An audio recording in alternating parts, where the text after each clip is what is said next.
Oh, I don't want this to end. No, I don't want this to end. It's the way you look up to me. It's the way that you hold my hand. All the love you throw my way. As you grow, will it go or stay? 'Cause I don't want this to end. No, I don't want this to end. Pretty blue, blue, blue eyes, little man, you stone heart.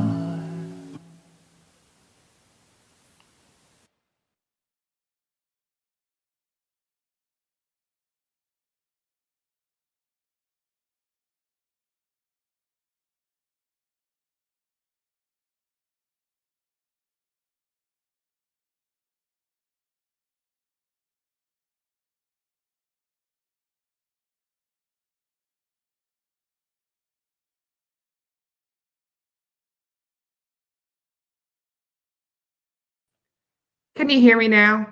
For goodness sake, at least I realized. Can you hear me now? Give me a thumbs up if you can hear me, please.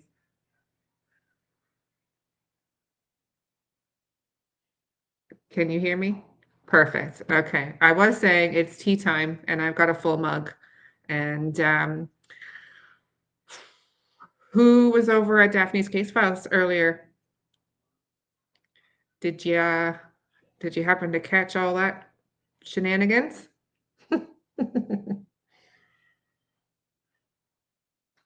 I guess I should have introduced myself as the idiot. Oh God, it's a good thing I've got some thick old skin on me. Um, and yeah, I guess he didn't like my laughing either. I don't know why. Whatever. I can take it. I'm a big girl. I got big pants on too. Hey Wolfie, I got your messages. Thank you for your screenshots. Because I couldn't see you in the chat as usual, only when you were in mine. So, but I can see you here. So good. And if you're not seeing each other's chat, just you're probably in the vertical, and there is two chats. There's the vertical and there's the horizontal. So, hey Donna, hi Carrie, Damien, thanks for coming in. I think I'll make some tea as soon as my little one falls asleep. I don't blame you. I have my other half is playing Call of Duty's got a new map out apparently, and it's big news. And my girls are binge watching Stranger Things, so I'm able to come to my kitchen table and not freeze to death like I was earlier in my 0-degree freaking sunroom, which was not a sunroom. It was like an ice box in there. I'm just going through the chat, and then I saw I was muted, and I thought, oh my God, I'm not muted again, am I? Hi, Gypsy Girl. You're new from Daphne's channel. Thank you. Thank you for coming over. I was getting so mad that my volume wasn't working. No, sorry, my bad. That's me. Just, I'm an idiot, don't you know? Yeah. Mary Antoinette, thank you for coming over. I've been seeing you in chats for months now. So yes, it's good to have you here in Seawood. Oh my God, I was going through the McDonald's drive-through to get my Grinch meal and I missed it all. What happened? Oh, it's, just Darren getting his knickers in a twist. You know how he gets. He's probably perimenopausal or something. He always seems to come out of the woodwork when people are getting close, right? That's what I figured. I figured that as soon as you start getting the heats on a little, and he came in defending Janie, and I don't even know if we were saying anything about Janie. Honestly, I really don't. I might have popped out to top up my tea at that point, so I'm not really sure. But yeah, he was being his old, happy-go-lucky self. You know what he's like, cheerful old guy. So how is everyone tonight? In my opinion, a major cover-up which involves the rug trade among these folks. I don't doubt it. I don't doubt it. It does make me wonder why there's people coming out of the woodworks out of Pictou County all of a sudden, and there sure is a lot of heat going on up there. If you guys were with me last night, I did a RCMP recap, and I was going through like the recent rug arrests and investigations going on up there, and somebody's squealing like a pig. Somebody's telling all the stories. Hey, Charmaine, thank you for coming in. How come you don't have your wrench? I gave you a wrench, didn't I? And don't anybody get upset about not getting a wrench. I will only give other creators a wrench because they know what's up.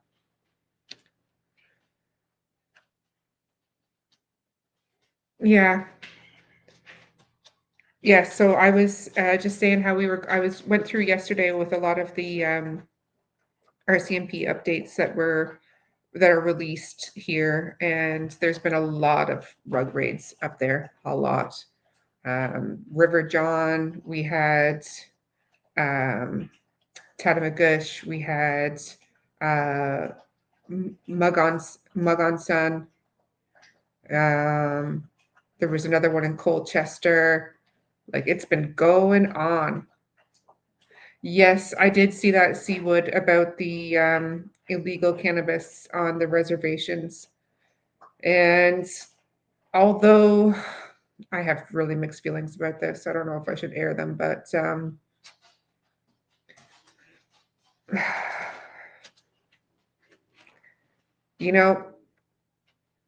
they were here first.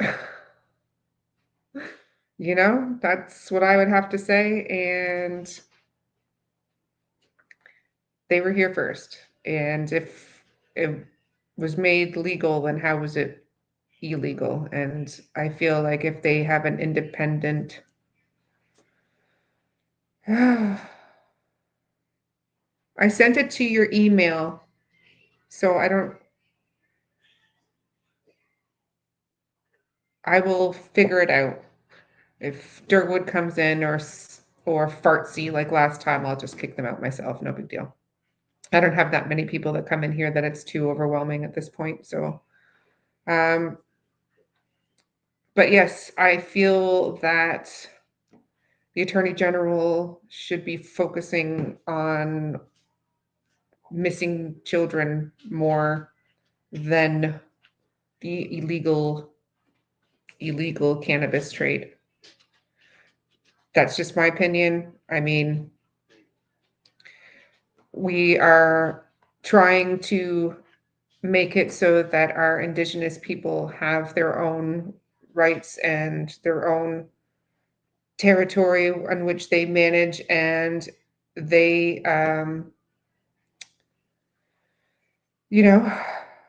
regulate things. So I feel like, shouldn't that be across the board? I don't know. I'm a pretty open-minded person, and I'm well aware of what's happened to our Indigenous people here for centuries. So that's what I have to say on that. They want the tax money. It's kind of why I feel like they legalized it in the first place, because they were like, damn, we're losing out on loads of money here from the illegal trade. And I think all that happened was it made the illegal trade just cheaper. I don't know. But I don't smoke anymore, so I don't have to worry about any of that. And I'm glad I don't, because it's a, you know, I don't want to die of lung cancer. Yeah, I agree. I agree. I don't think it's the cannabis that hurts people per se. I think it's the mixing it with the tobacco.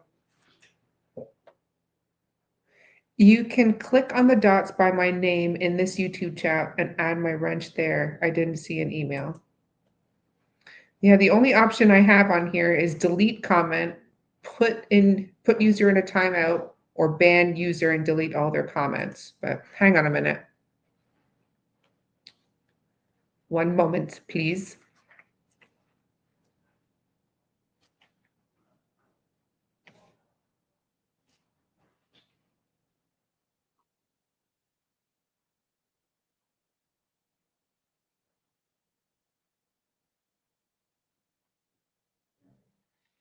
Just give me 1 second. I'm going to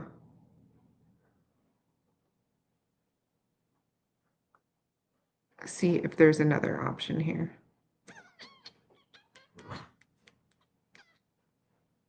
And if you hear an Englishman yelling downstairs, and he is honestly yelling at the computer and the other people that he's shooting in the games.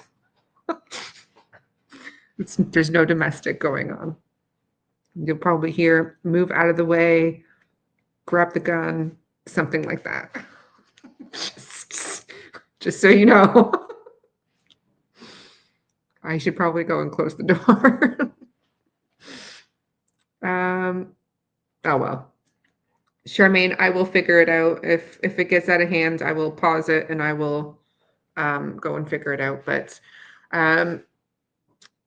one of the reasons I wanted to do the live today was because I heard that Jason Ehler was going to be going on to motive, means, and opportunity today in about 15 minutes.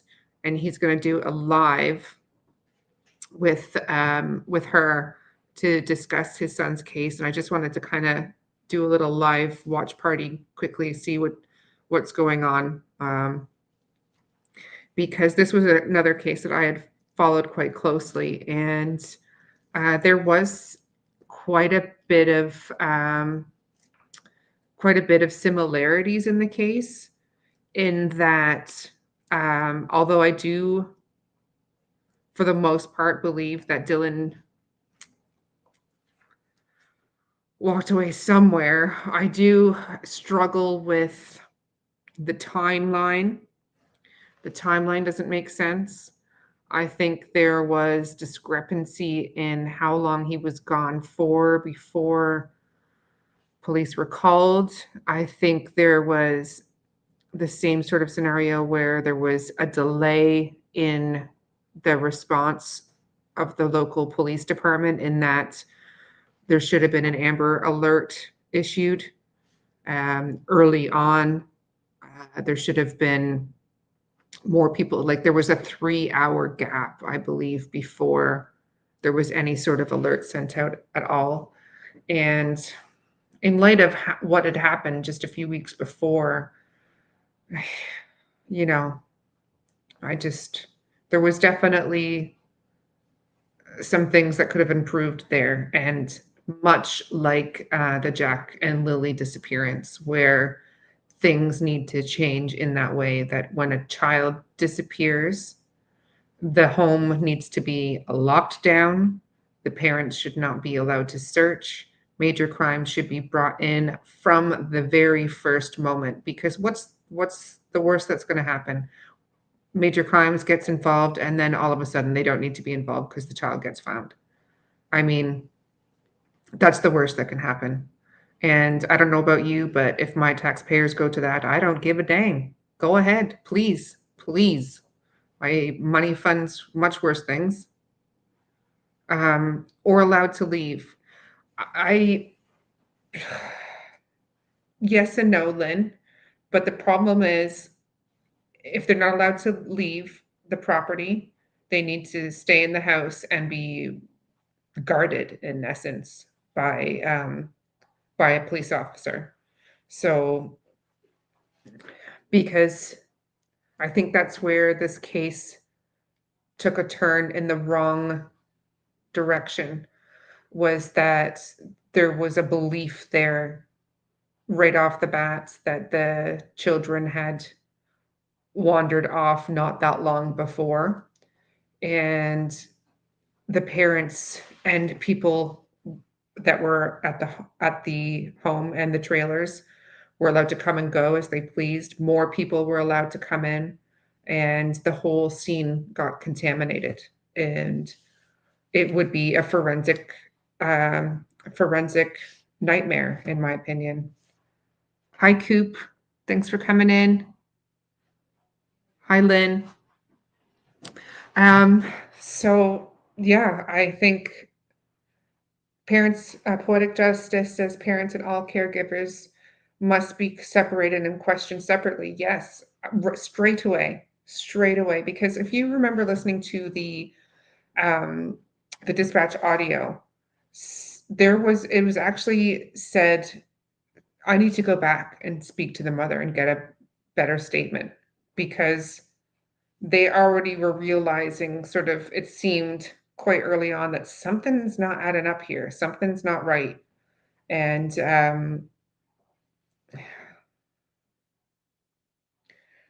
I feel like, because it was like the local RCMP and not the major crime, that's why it wasn't handled in the way it should have been handled. It should have been handled as a major crime right off the bat. Children going missing should be considered a major crime, because children shouldn't go missing. You shouldn't turn your back long enough for children to go missing. All phones should be seized. Yes. And D, hello. And once they looked at the background of Daniel Martel, they must have known things had gone awry. Yes. I mean, who remembers when, I'm trying to remember whether it was the first article, and it was like, especially regarding this family. There was clearly something going on in the background where they thought, in particular, that the families involved, that stigma was being attached to them because of these particular families and maybe their particular reputation. Police are always acting caught off guard, but this has been happening for decades and decades. I feel like this is a very cookie cutter kind of scenario. Like, it does bother me that there are so many similar cases in which the same scenario plays out, the same sort of risks associated with the children, like CPS involvement, drug involvement, domestic violence involvement, step parent in the house, that sort of thing, like all of these risk factors, right? Damien says another thing that should happen is all new RCMP members get a briefing about when someone goes missing and what should and should not be done before GSAR, ground search and rescue, is in scene. Yes. And they should all be wearing body cams. I would love to see the body cam of the officer that witnessed the argument at the end of the road. At the end of the driveway, I should say. Because we have first account statements that have come from Malaya's cousin, over what happened. But it'd be interesting to see what really happened. because the story that Janie said versus the story that Haley said were quite different, pretty inconsistent with each other. I must say I'm feeling a lot warmer than I was in my sunroom earlier. My God, it was 0 degrees in there. I could see my own breath. Although I warmed up quite quickly when Darren come in the room. I wonder if he'll come and visit here.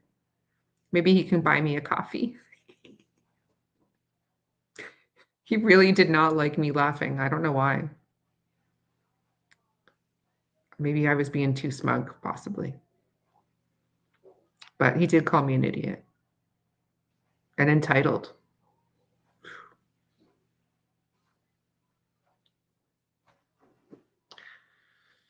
But yes. No, he wasn't in this chat. He was in Daphne's Case Files chat. And we had Brooks on there too, as well, from Crime Line and Lies. It was good. And I think we must have said something. He must have been lurking in the background and heard something he didn't like. Daphne's Case Files. She's here. Hello. Thanks for coming in and listening to me. I was just telling about our awesome live earlier and how we had Brooks on there. You almost died from a chip from Taco Bell? Oh, God. Taco Bell's dangerous. It's dangerous. A clay pot, flower pot with a candle can heat a room. I had a heater plugged in. I turned it up to 81 degrees. The frost was building up inside the window. I had candles going. I had my freaking other lights going. I had a heated blanket on and a cup of tea, and I was just, yes. Trigger words for Durwood. Yeah, there definitely has to be some. Janie's definitely one of them. Because, we weren't even, I don't think, even blaming her then. Thought most RCMPs in Nova Scotia are equipped with BWCs. Is that body-worn cameras? I think they were rolled out.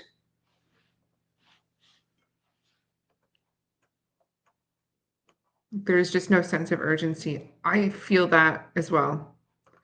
I do feel that, like, I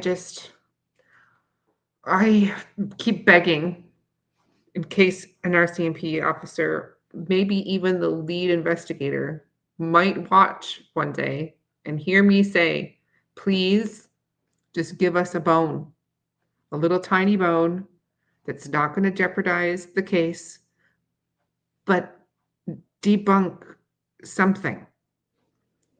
Like, how have we not debunked Darren? How has he not been brought in yet? If what he's saying is completely untrue and inaccurate, why has he not been charged?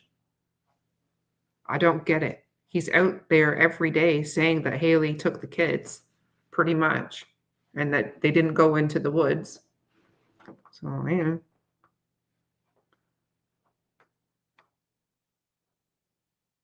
Talk about Janie or Jordan. Somebody mentioned his wife, I think, in the chat, in the last chat, and he went off on one.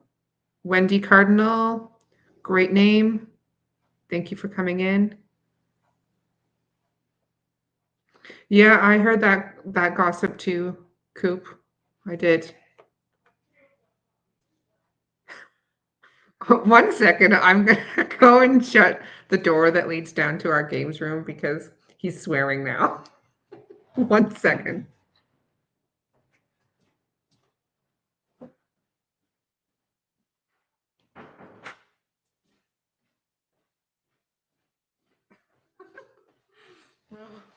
Did you hear him? Bloody effing hell, he just shot me. Oh, God.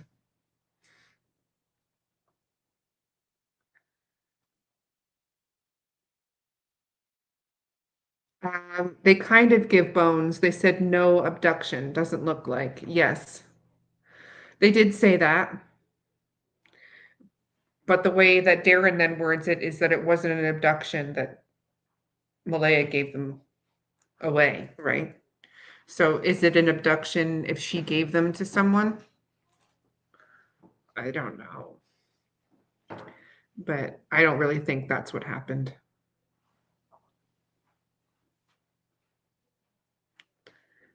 And I didn't actually see if Michelle, I know what you're talking about with regards to it doesn't look like they wandered. I saw that document, and that was with regards to when they first put out the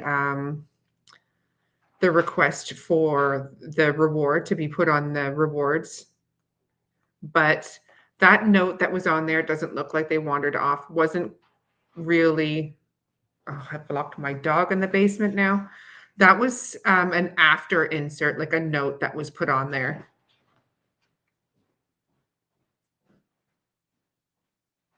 Come on, here you go. Good girl. Sorry, I heard my old girl scratching at the door, and she can't sit on the top step for very long. I'm worried she'll fall down. It's impossible for a human to play COD without swearing. Yes, it is, apparently. It is. Yes, that's still kidnapping. It is possible to kidnap your own child. Yes, that's true.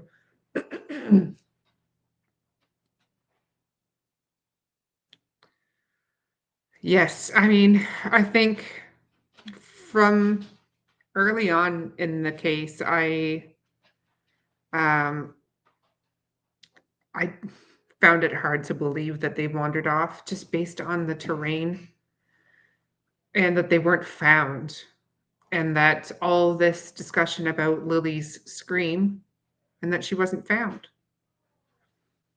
and that they weren't found. I just, and the way Daniel was behaving, I don't know. I remember the first time he came out, he didn't look right. But maybe I'm just a pessimist and a catastrophic thinker, but just didn't sit right. And when I think I've said this, my mom said that. Yeah, he looked very sickly, or like a different color. Like, if you remember that video of Wade, like him saying that he had like a green tinge to him. He did. He did. He had a very unhealthy tinge. Someone who was like poisoned. Sorry, I need to go see Jason Chuck. Oh, yes. Sorry, Mary. I wanted to go and see that. Are they on yet? What do you guys think? I wanted to go and do a little live visit of motive, means, and opportunity, because I want to see what Jason Ehler is saying. Are you guys happy with that? I'm gonna just spend like a bit, because sometimes he can be uh, a little erratic, and if he's not on form, then I'm not gonna subject anyone.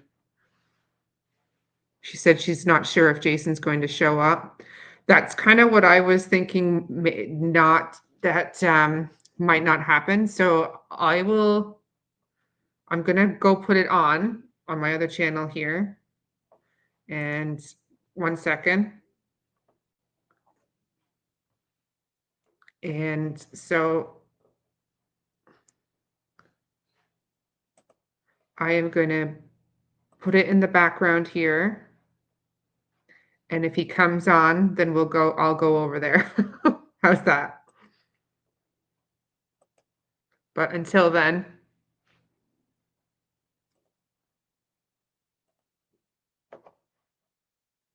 right. I've got it in the background.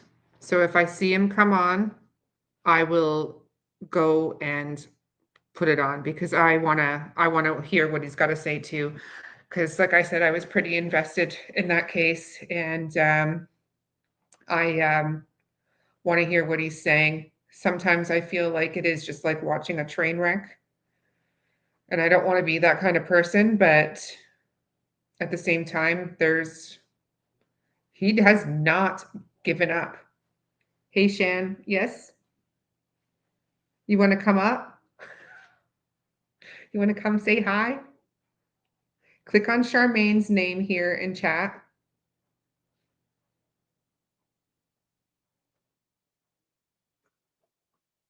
Okay, where is she? Are you still here, Charmaine?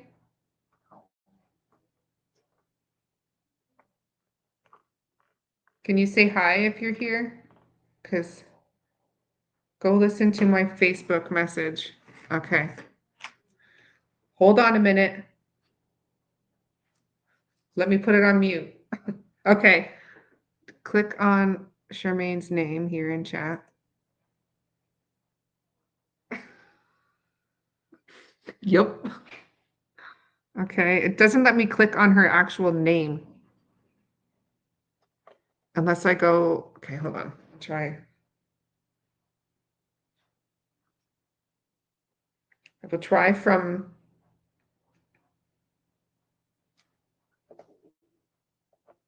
I'll try from my phone and see if that works. Okay. Let's chat for you in. No, that's okay. View channel. Sorry, I know this is like watching paint dry, isn't it, guys? I'm sorry, just 1 second. You can't do it from StreamYard, only YouTube. Okay. All right.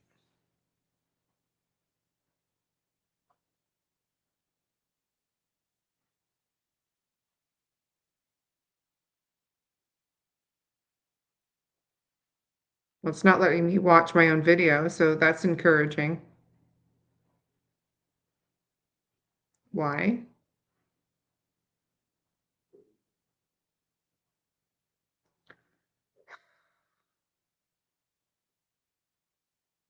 You know what? I will just figure it out after. But are my messages really imperative? Hang on a sec.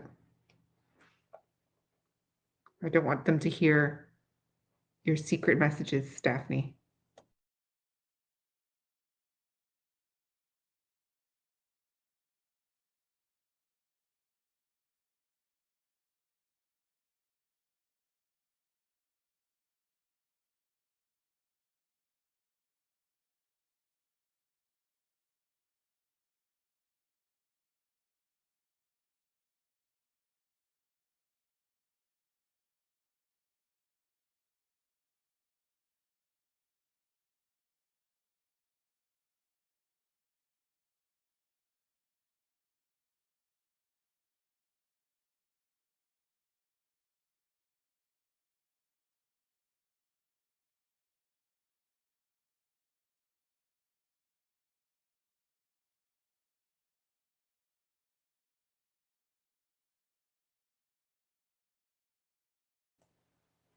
Don't worry, you didn't miss any goss. But yes, we should definitely go to the Tim Hortons. Daphne's, when you come up, we're going to go to that Tim Hortons. We're going to sit around that table and we're going to listen to all that old people gossip. We're going to find out what Durwood really thinks. Hi, Joyous. Thanks for coming in. No, on media. Yeah, no, I still kind of see her talking in the background. Yeah, if you guys want to let me know when she does come on, that would be great. Callie is saying, Daphne, I think I shook them up, Durwood and Daniel, with that post I made today. Oh, the one about the schoolhouse. Yes. Yeah.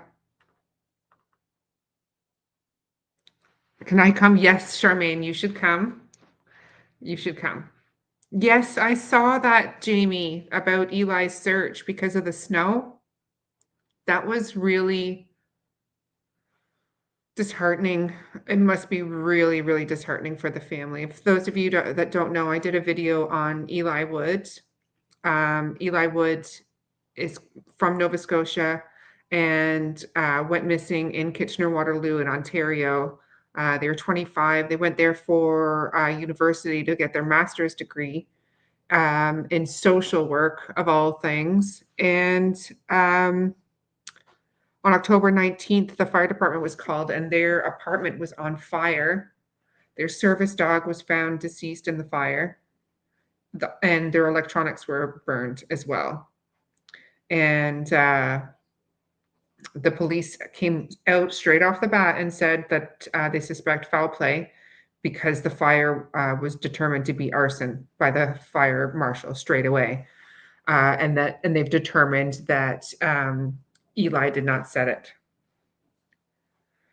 And they were a very sheltered person, didn't go out very often, and there was discussion that they had been followed by people and made to feel uncomfortable not long before that, and they were part of the LGBTQ community, and believe that they were targeted possibly.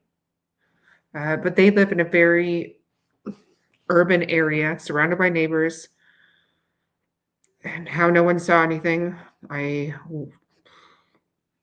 don't know.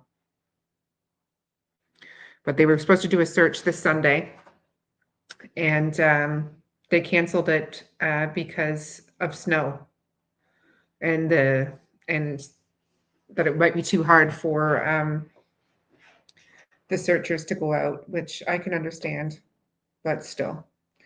You think the tactical response team dropped the ball, and I'm not very happy about it. We have a team of people still going out, but I'm really upset about it today. I don't blame you. I know there was like 100 people ready to go out. Daphne, incognito, is that you in Justin's Halloween show? You'd fit right in. Just wear a plaid coat. You'll be fine. We can dress up like Donkey. Donkey's my favorite. I love Donkey. That ain't no brimstone neither. Oh, sorry. My geekiness is coming out. Doesn't like he's showing up, Jason. That's what I mean. He's very, I hate to say it, very unreliable and inconsistent. And I kind of thought that might happen, but let's see what the Netflix series looks like. What do you guys think? Nothing more heartbreaking than to have to suspend or postpone a search. Yes, I agree. Rudolph the red-nosed donkey. That's what I felt like in the sunroom earlier today. My freaking nose was so red, and mine was running from being so freaking cold. My daughter came in. I'm like, please give me a Kleenex. Drunky the clown. Oh, Lord. Yeah, he is a special guy. If you're watching, Darren, I'm sure you're really a nice guy deep down.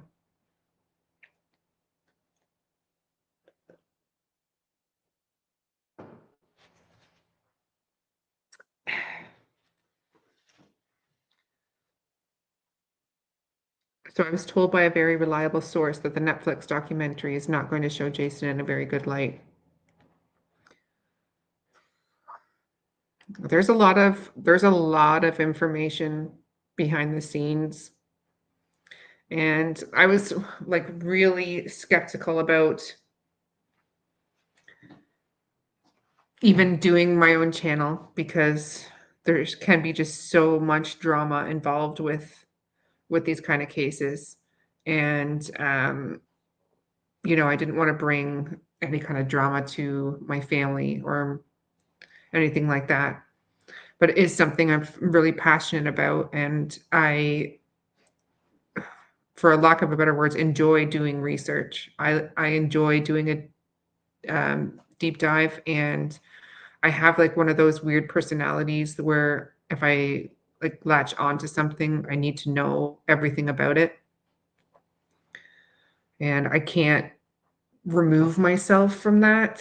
It is like obsessive compulsive. I cannot if I it's like if I had completed a whole puzzle, but there was like a couple of pieces missing. Like that would be like my worst nightmare if somebody like stole some pieces on me.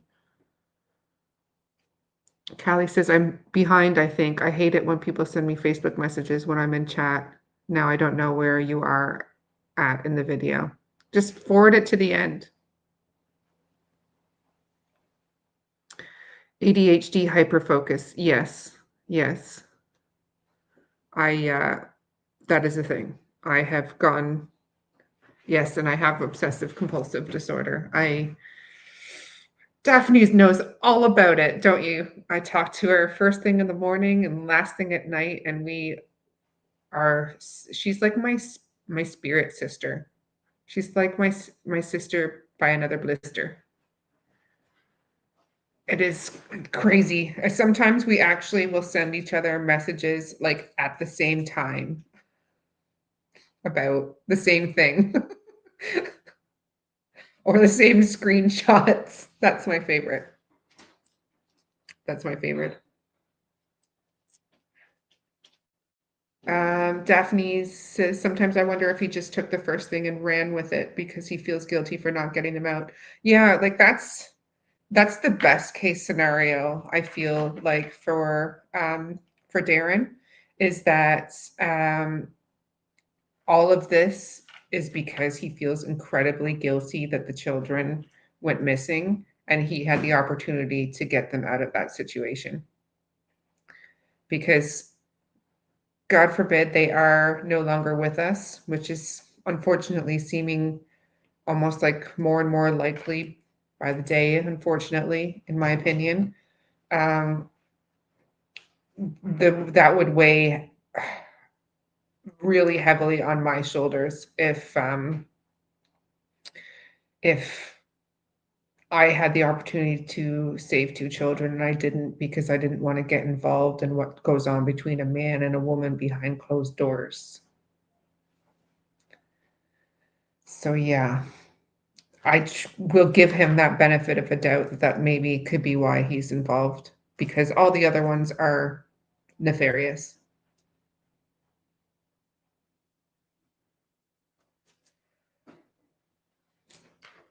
Wolfie's singing his song. And the tune actually sticks in my head. Yes, Wolfie Jenny raked the evidence. Yes, and wasn't that a sensitive subject as well? Because, oh, she's going now? Who's going now? Motive? Is he on there? Hold on a sec.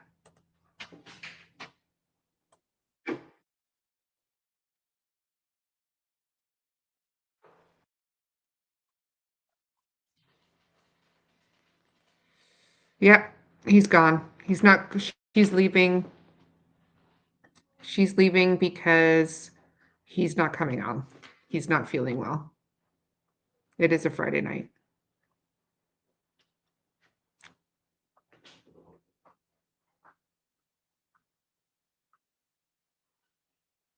What's going on?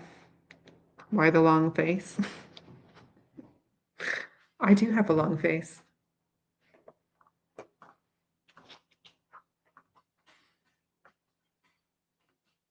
It's possible that where he came up with the narrative, but has to be more to it to keep pushing it and destroying his own family.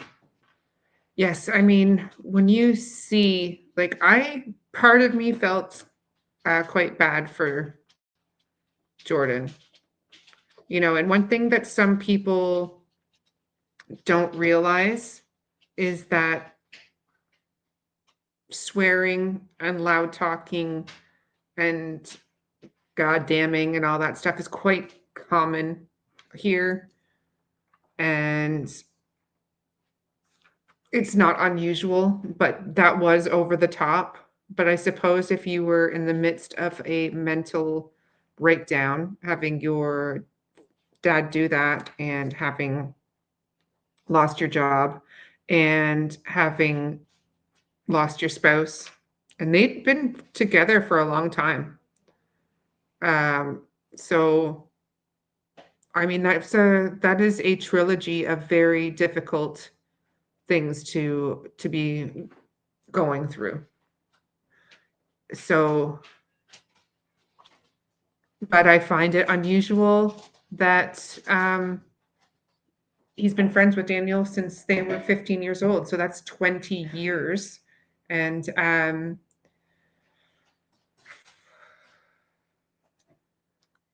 feel like he may know something more. May. But yeah, Daphne says either A, his son, B, Ruggs, or C, feels bad, or D, all of the above. Accurate? Yes, and to be lured in by people constantly, like I don't think Jordan realized what he was getting into when he went on Mike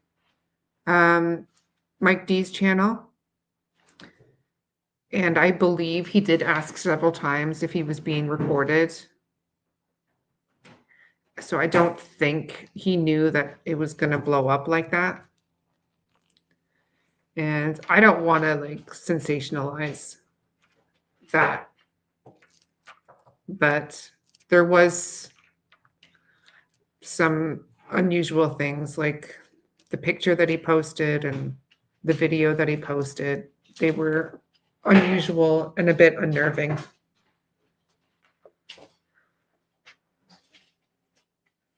We all talk like truckers out here. Yes. Yes, you do. Bye. And if they have a couple of beers in them, watch out.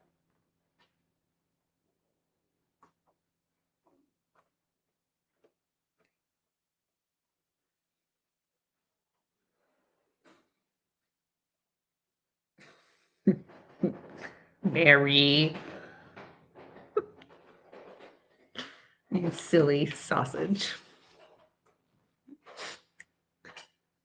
Jason not coming on MMO. Is it because he isn't one of the guy Popo and Chopper are chasing near Stewiacke, crash stolen car, and someone he knows arrested, also Popo, sit in Belmont, wherever that is? Maybe. We were just talking about this, smarty one. There's a whole lot of shenanigans going on up there. There is a house of cards and it is being blown down. Definitely. There is a whole lot of raids going on. I want to show you this one because this one, like, I don't know, I'm a bit of a sucker for a man in uniform. Don't tell my other half, but I will show you this. Give me 1 second.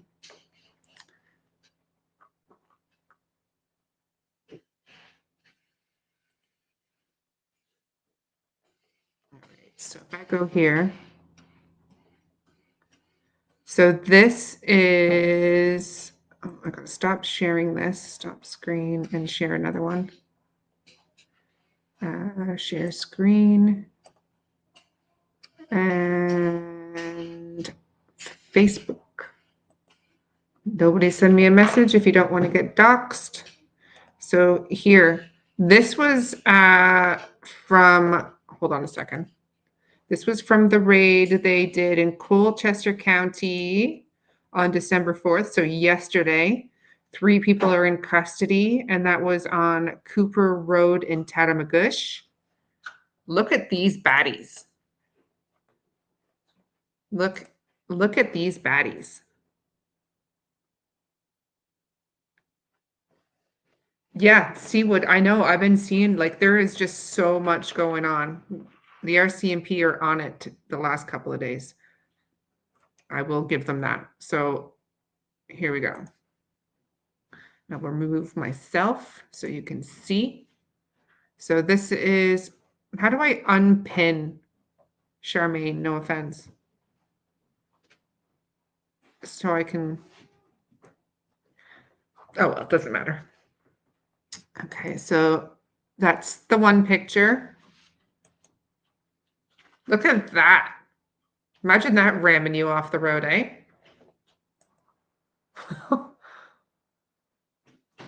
There's a warrant out for some dude right now. He looks very unique. Mary, you should. I introduced him on my live yesterday. The one with the facial tattoos. Yeah. Just click on SY. Click on SY.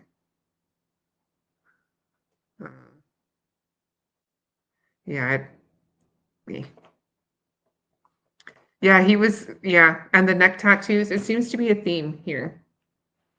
But okay, so yeah, look at this vehicle. So these were all the vehicles involved with the raid in Tatamagouche yesterday. Explosives, right? So I bet you they threw in some of those, what are they called? Those like sound grenades, smoke bomb things. Ooh, different color, camo. Ooh, armed. Even the paramedics look batty, right? Like they have bulletproof helmets and vests on. Like, look at that. That is, see, it is something to be proud of that we have RCMP that have this kind of equipment. Just saying. Now, if they could just find Jack and Lilly, that'd be great.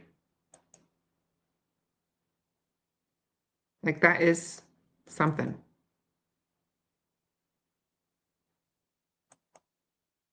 See? Tell me that's awesome. I don't know. They should be on our new like our new dollar coin. Oh, we got a lady in the house.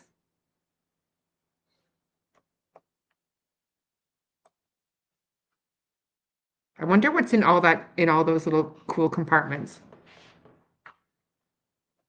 He's got 2 guns though, so that's pretty cool.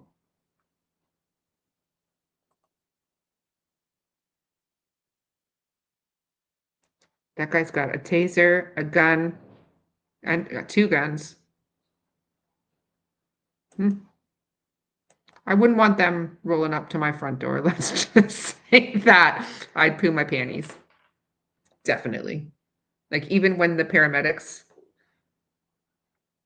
are scary looking. I feel like Jules would like this picture. Well, he's wearing a gas mask. Wow. You know that was a serious raid, right? See what?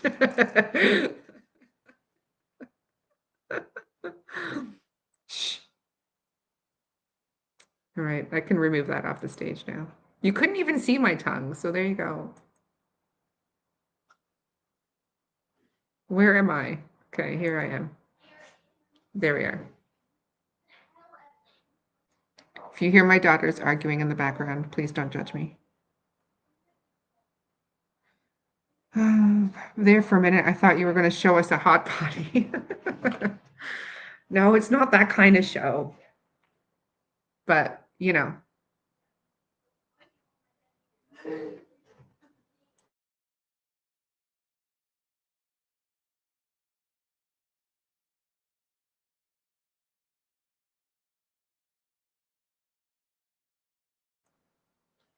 I'm back. um,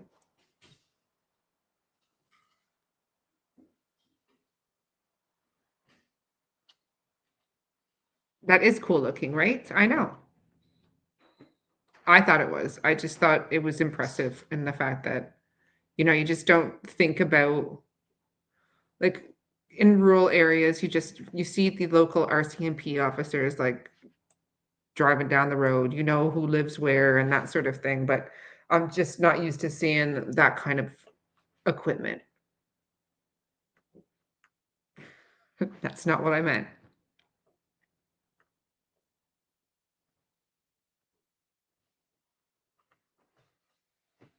Scott. They didn't make up the song. It was Mike Damon, and it's not about the kids per se. It was about Janie and her rake. And sometimes, unfortunately, you have to make light of a very dark situation.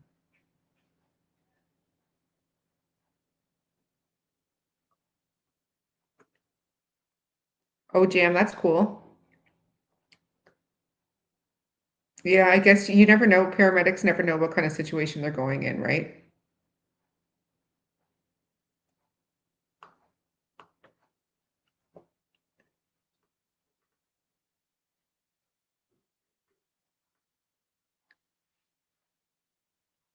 Charmaine. They could search you all day. Blushing.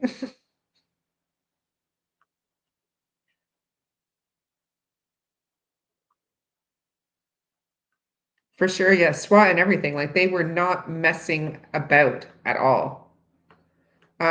They might have had some, they might have said some names. Chances are it's the tatted guy they are hunting. In Tatamagouche, maybe, yeah. Let me see if they mentioned who it was.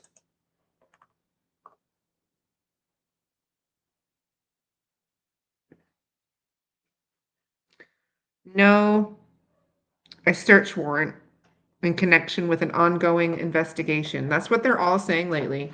All of these are always saying a search warrant with regards to an ongoing investigation.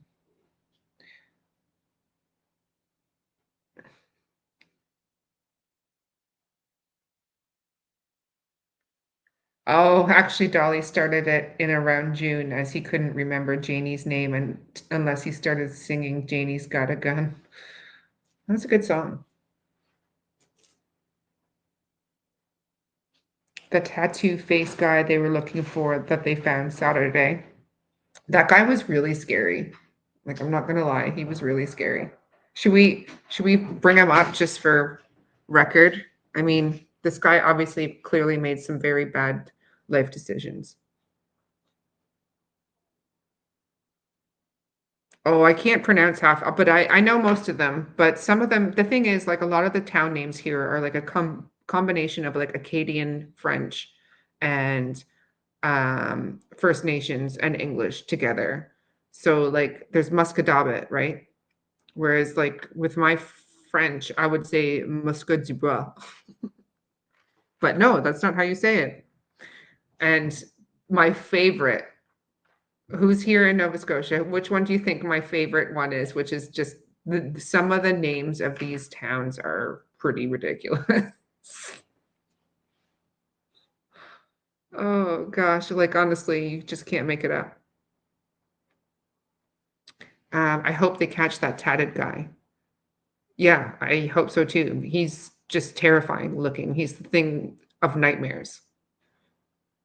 Yes, and it was yes, there was a raid in Tatamagouche, and we were just going through pictures of the vehicles and the officers involved in the raid, and it looked pretty hardcore.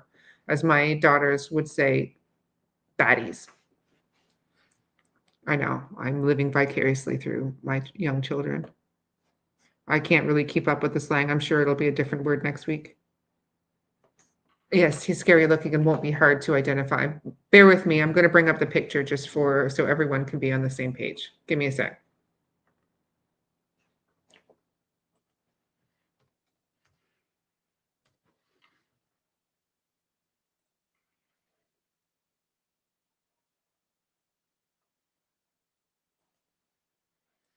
All right.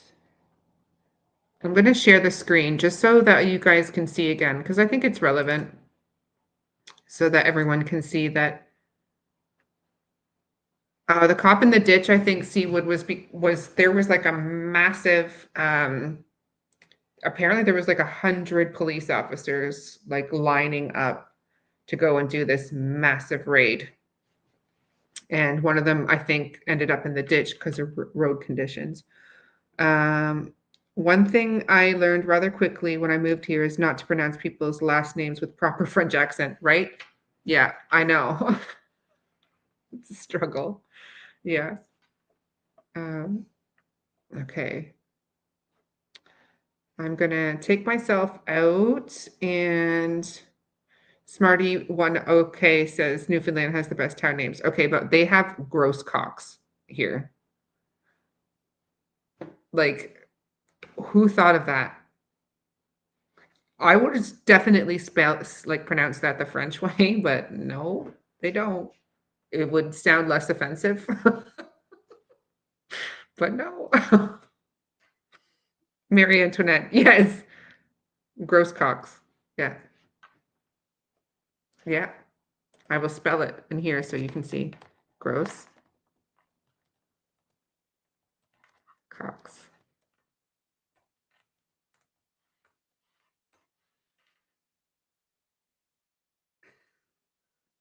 I think it's near Medigan. The S. Grow cocks. Okay, so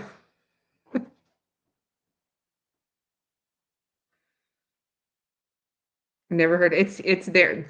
It is there. I will bring it up on the map. I don't know. Is the S silent? It's a debate for another time. Right. Okay, so as you can see on here, though, Lily and Jack are a pinned post. So I'm going to say they are at the forefront of their mind. So we were going through some of these yesterday, but I just want to find that picture so we can all be on the same page. But they've been busy. Enfield, come on, there he is. There's the beauty. Isn't that something?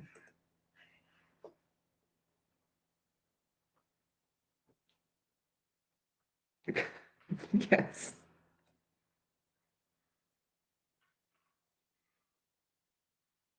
Mini cock. Yeah, so this guy is wanted on a warrant. Hold on. I feel like I need to like do it so that you can appreciate it better. 1 second. There we go. Yeah. Imagine him knocking on your door selling you Girl Guide cookies. I'd be like, sure, just give me the cookies. Here's all my money. Pretty noticeable characteristics. Yeah, I'm not sure if it's like the skull on his throat or the Satan, which is tattooed over his eyebrow. Like, I'm not sure which one stands out more. Apparently, neck tattoos are like gang related. I don't know. I guess it probably proves how hardcore you are. He missed a couple of spots. Yeah. Yeah. I just,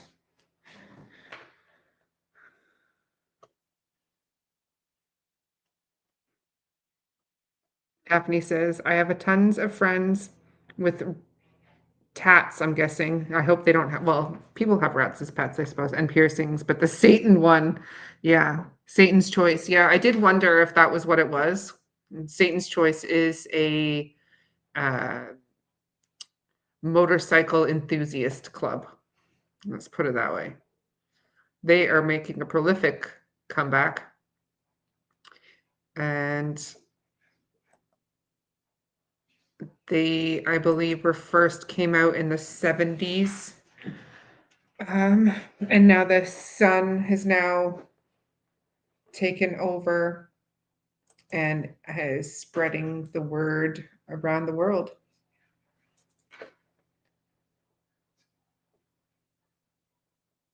Yeah, I've got tattoos as well, but I wouldn't tattoo my face. What I don't understand is all the people that do the teardrop.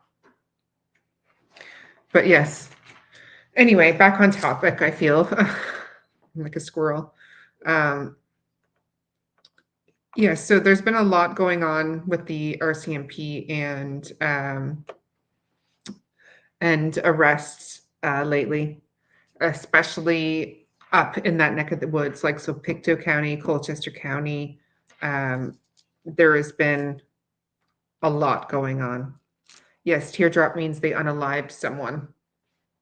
Yes, and you just announced that to everyone. It's pretty intense. So I guess that we can say that Jason is not going on motive, means, and opportunity because she's left her live. So I guess we can't review that, but we can sort of discuss some of the other, I guess, things they have in common with the cases. And I think one of the major ones was them walking away, them wandering off, and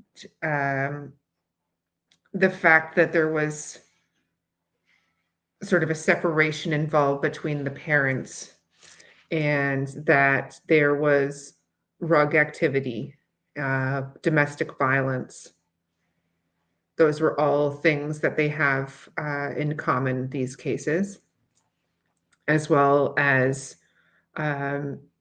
boots. The rubber boots were very significant in both of these cases. One being that Dylan Ehlers were apparently found, one on the side and one in a shopping cart found further downstream. And obviously, we know about the situation with the boots with the Jack and Lilly Sullivan case. I really would be interested to know if those boots were significant and if they did find any more boot prints, because from what I know, there was one boot print found in the raked area that Janie did in front of Janie's trailer, and a cluster found up on the pipeline.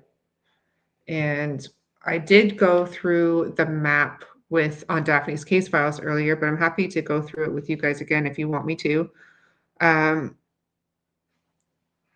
There was a raid in Antigonish and Richmond County in the past few days too. It seems like the RCMP are on a province-wide mission. Good.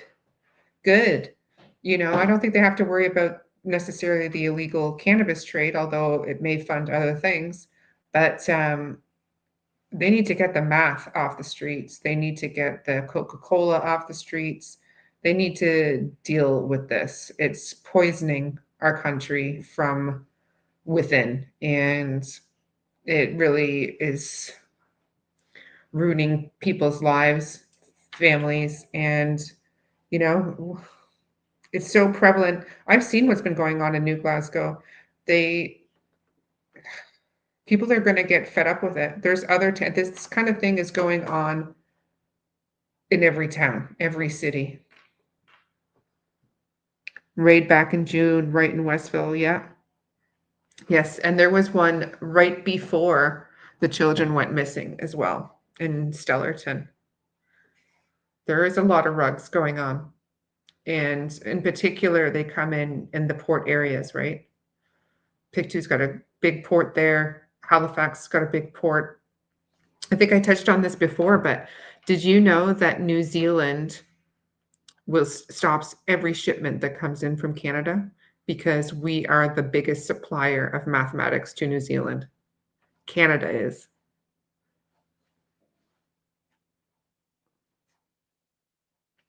Yes, I saw that as well about the tainted pills, and they were, I don't know if I'm saying dilaudid pills. And everything, yes, everything is laced with the fent. And there's like that zombie thing going on, like There's this one guy I follow. He kind of goes into different cities across Canada and like targets the rug areas, and it's like the Vancouver's like Upper East Side, but like everywhere in every town now, in every town. And it didn't used to be that way. It used to be more of like, of course you'd have a bit, but it's very prevalent now. The trank, yes, yes. Like as someone who's raising children, it's not even enough that you teach your children, don't do drugs and, stay away from drugs. Like it is everywhere and they only have to like brush up against it, and everything is laced with it just because they want to get people addicted to whatever it is that they're selling. Wolfie, there was a huge bust here close to Edmonton. Illegal cigarettes, 2 bulletproof vests, a ton of firearm pills, and a ton of cash, booger sugar. Yeah, there was one. I haven't seen Tom Martinson in a while. I wish he would come out. He's got some great stories. But yeah, there was a pretty interesting raid that happened in Colchester County in the last year, and it was weapons, pills, the nose candy, and these particular type of bullets, but also there was uniforms, correctional officer uniforms. And I was like, ooh, why would one want those? To break someone out of prison? Right, Michelle? It's not like I think it's important to show that we do have a very competent RCMP. And although there has been some letdown in the past, in particular with what happened with the mass casualty event, and with how some other cases have been handled, it's not all like that. And I think there is going to be a revamp. And if you think that privately run local police are better, I invite you to watch Dispersing the Fog on YouTube. Seawood, I think I've seen you in there before. It is a pretty interesting channel, and there's corruption everywhere in every organization with everything. Whether it's government, whether it's like any education, whether it's police, whether it's the reserves, whether it's anywhere, you have bad people in every there's bad apples in every bunch, but they're not all rotten. And you just need to get rid of those bad apples, and then the rest of the apples are fine. The rest of the bucket is fine.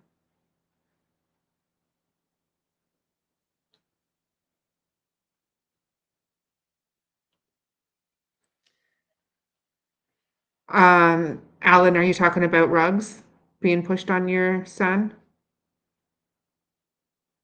That's, yeah, really. Yes, it must be difficult for you as well, living a distance away and not being able to be there. But, just keep keeping on with him when you talk to him on the phone, and just, worst case scenario, get him out of there. Organized crime pays people's way through universities. Yeah, especially if they're swinging around a pole.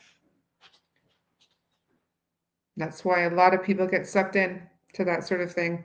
I was watching a documentary earlier today on the NPF. I'm not going to say it out loud.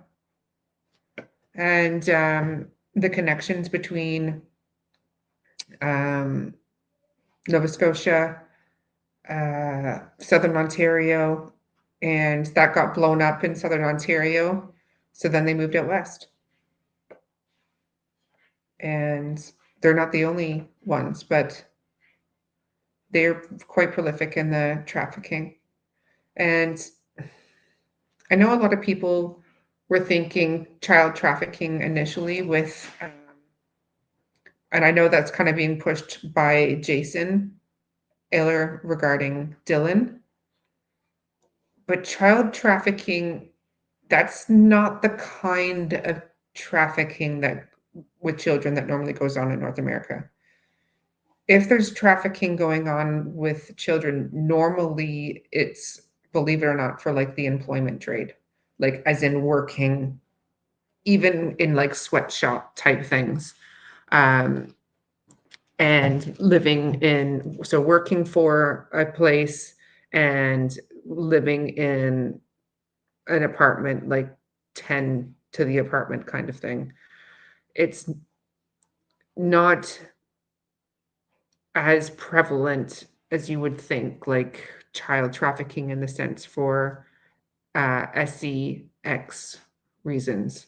That's not as prolific as one would think. Normally, that's reserved for girls 12 and over, 13 and over. And they get lured in usually by the boyfriend technique where they're, love bombed initially and moved away from their family, and then started on the rugs, and then brought in to get a job in the trade of some sort, and then put in a position where that's what they have to do, um, for risk of violence or other things. And that kind of sounds familiar in some of the cases I've followed. Isolation techniques,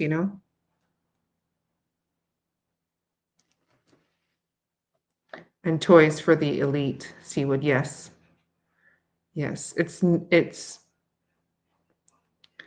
I don't believe that I don't believe Jack and Lilly were taken for human trafficking reasons, in my opinion. I don't believe Dylan was either.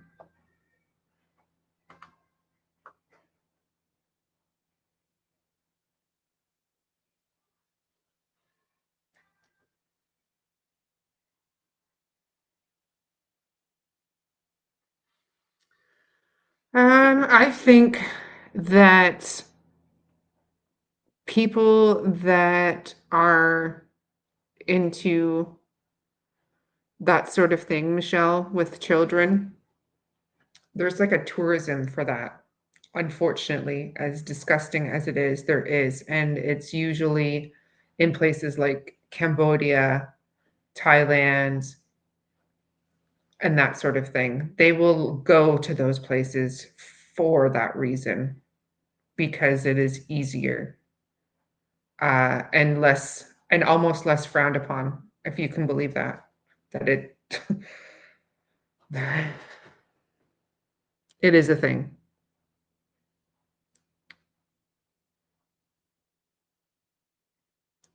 But economical issues will push women and men into that kind of trade, for sure. But can you guys think of any other? Has anyone else followed the Dylan Ehlers case? I know, Mary, you have for sure. And I feel like Seawood has as well. And if Drippy's in here, I feel like she did as well.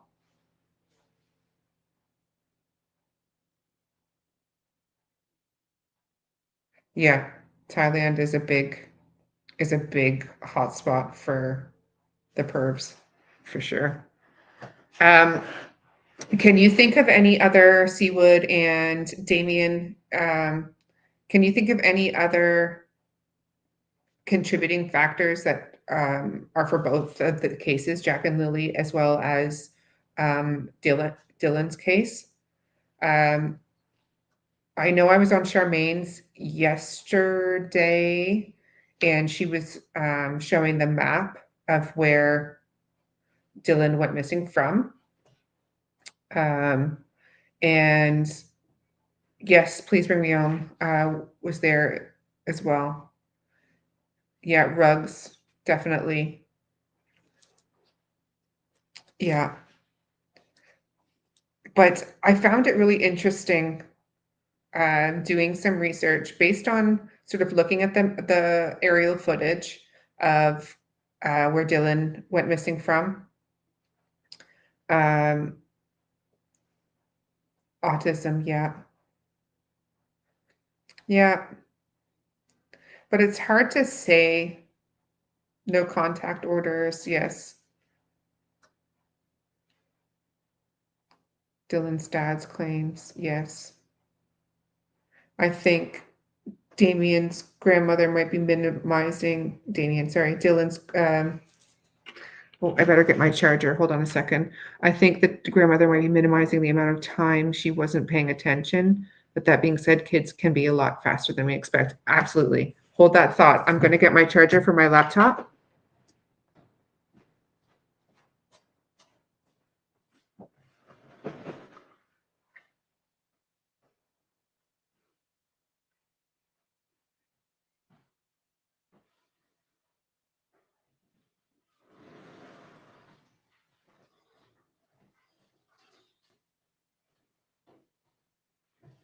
Sorry, I forgot it to plug it in and charge it when I moved from the sunroom.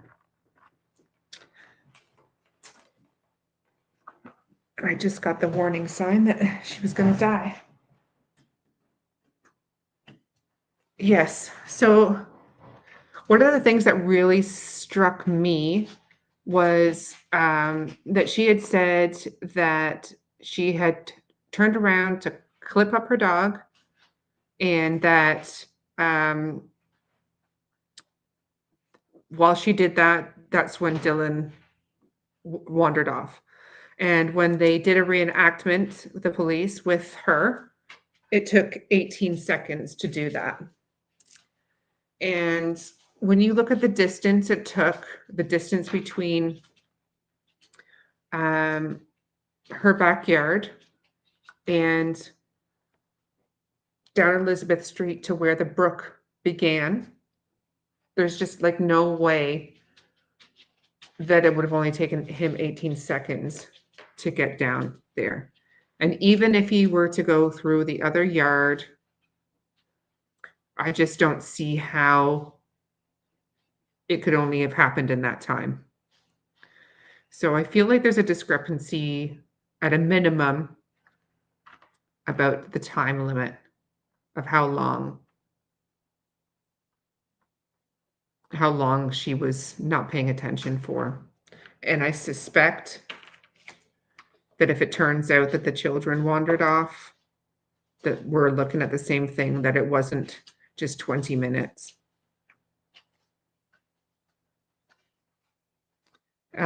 It's a tiny brook and not a river. Yes, normally, but I believe that it was unusually high for that time of year. And that police had done some sort of reenactment with a dummy of Dylan's weight and height, and it did go downriver. But I just still have more questions than I do have answers, and it's been 5 years on that case, 5.5.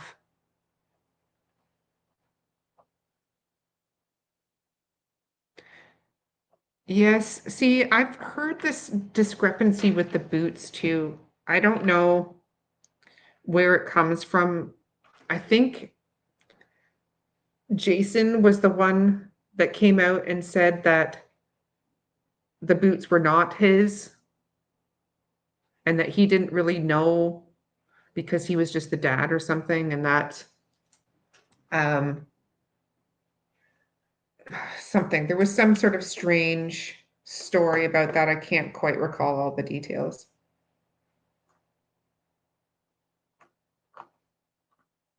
Because there was just a lot of drama around that case as well. a lot. The brook was overflowing its banks. Thank you, Damien.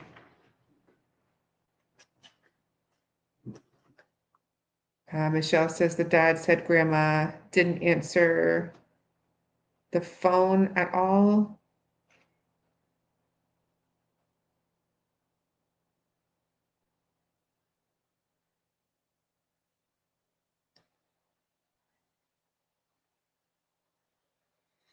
Starting off, he had no idea what the boots looked like. Yeah.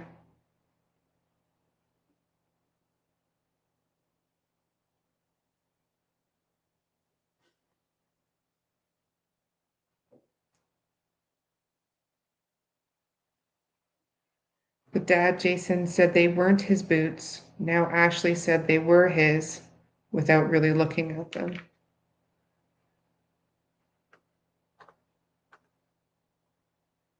The man with the blanket in the bag, but looked like rubber boots in the bag.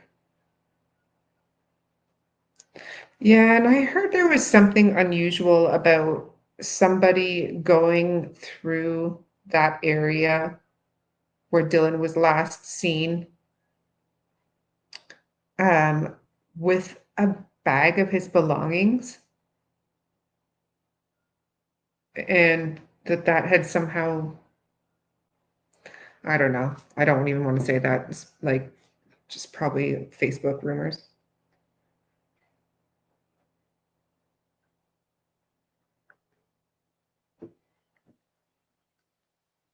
That was Doug.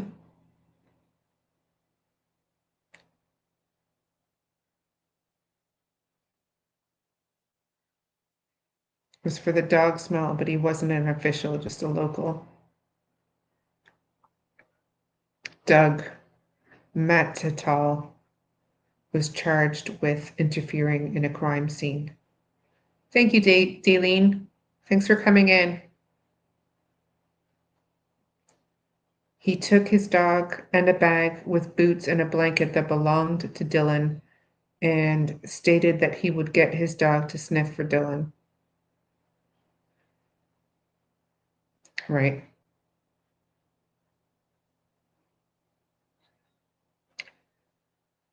Why does that name sound familiar?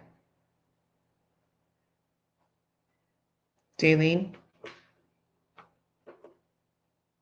Doug Matatal. I'm writing that one down. Sounds familiar, though. I feel like I've already come across this name before.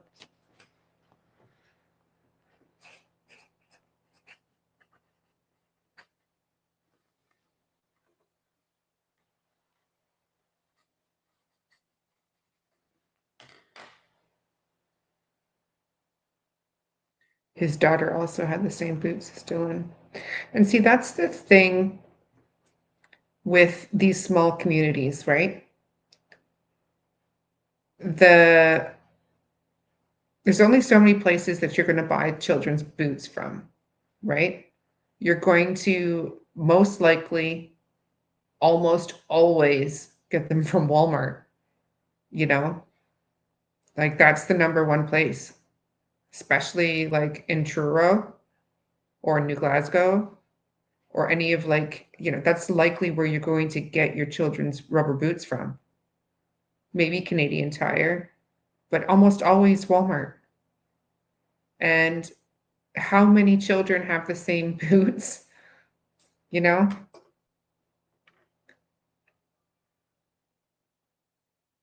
Seawood, he's the guy with the clothes in the bag. Wife was involved in shady shiz as well. His wife is a registered S. Yeah, see, I feel like I've heard that before. Hmm.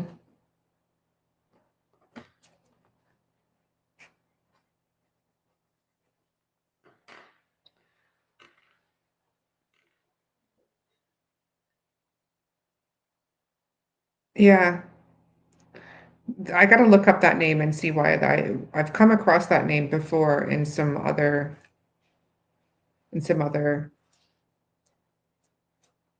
in a search for something else. She was in prison. Their kids were taken from them because she sold their images. Lord, what is wrong with people?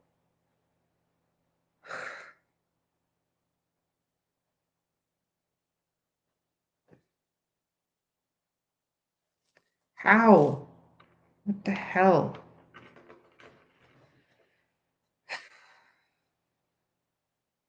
Never ceases to amaze me how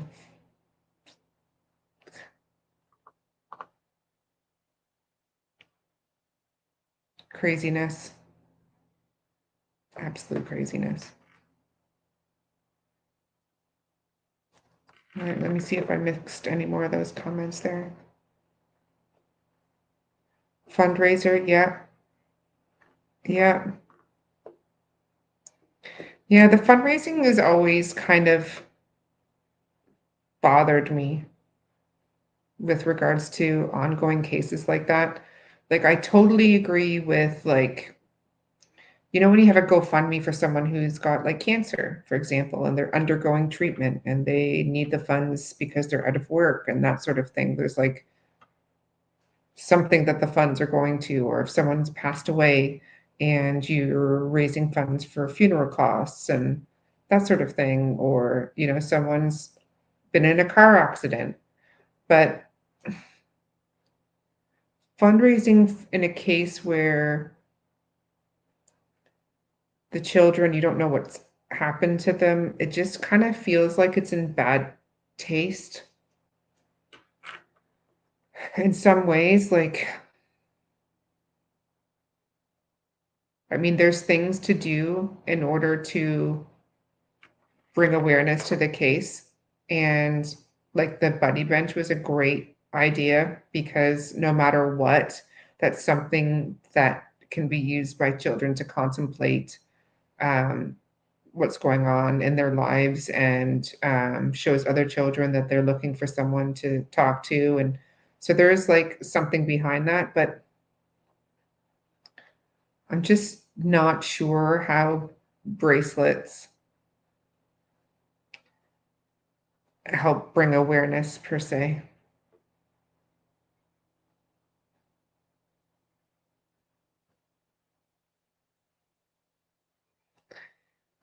Yes, there has been a lot of fundraising issues around Dylan's case.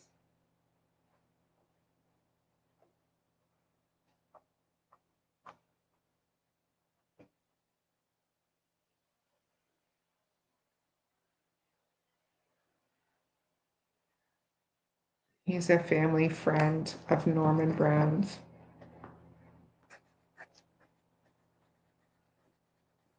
And that's the thing, like when you look even at Pictou County, right?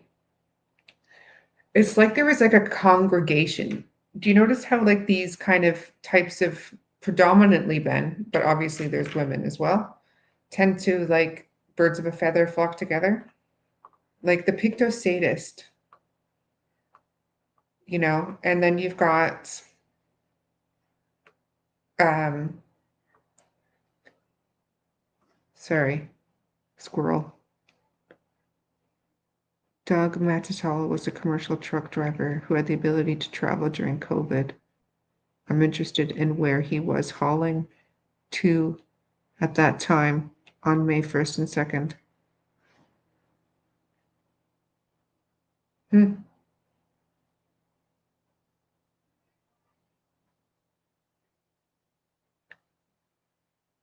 Interesting. Maybe someone can help shed some light on that, Daleen. I really want to know where I've seen his name before and where that came up.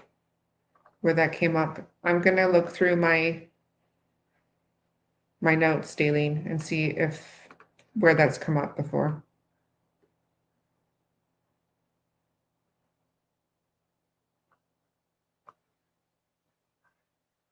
Doug no longer drives a truck. Okay.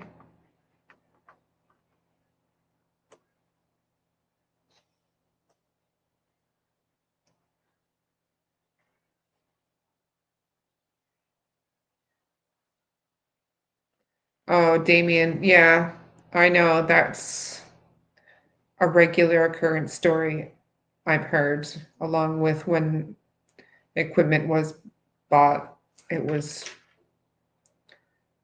sold for various reasons.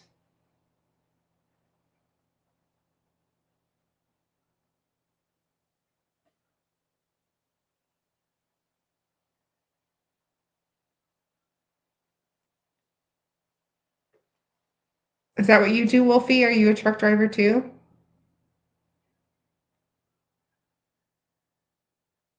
Yeah, that was one thing that did not get stopped, was it?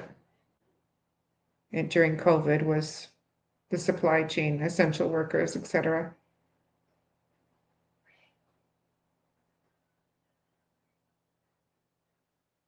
Yes, I agree, Daleen. This was something that like I had advocated behind the scenes months ago with different creators to sort of get together when everyone was sort of out talking. It's gone pretty quiet now, except for Durwood. He's always lurking around. But Janie's gone pretty quiet. Daniel's gone quiet. Um, I'm not in any of the Facebook chat groups. So I don't know if you guys know whether Malaya's family is talking at all, whether her half sister and Cheryl are still talking. But oh, okay, Wolfie. Jason, hotel accommodations were paid for by a third party for him to be there during the PPM search.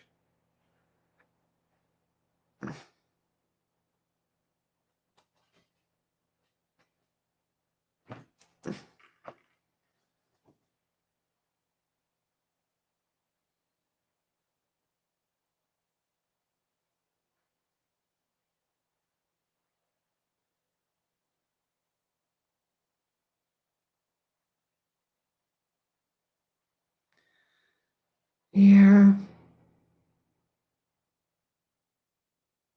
Please bring me home must be looking at Nova Scotia thinking, what in the hell is in the water?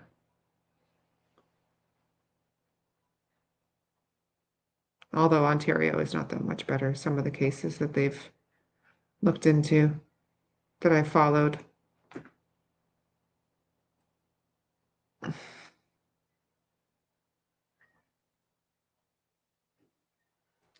Danielle Cormier is now involved in this case and was in Dylan's as well.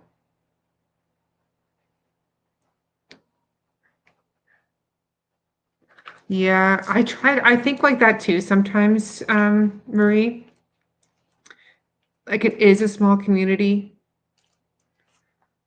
but like how small is it, you know, to a degree?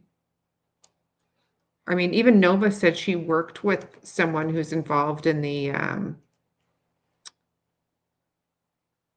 um, fundraising.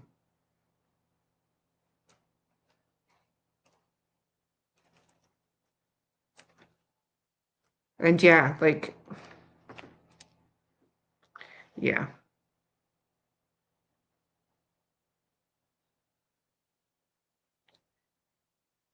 Yeah, and I still can't figure out what the agenda is behind some of these people that are trying to redirect things. Like, so adamantly and vehemently as well.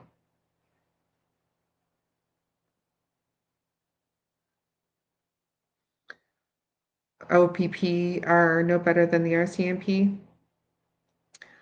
Well, I think they're involved too in the background with this case. Maybe do for forensics because there's no forensics department, is there? Um, Here in Nova Scotia, 2 degrees of separation in Nova Scotia. Yeah, yeah. The OPP, yeah, you know me. Yeah. Two. I still like Bad Boys better. And I do think of that. That song comes to my head all the time whenever I see an RCMP car or when I'm like some of the characters from this case start talking. That song comes to my mind all the time. What you gonna do when they come for you?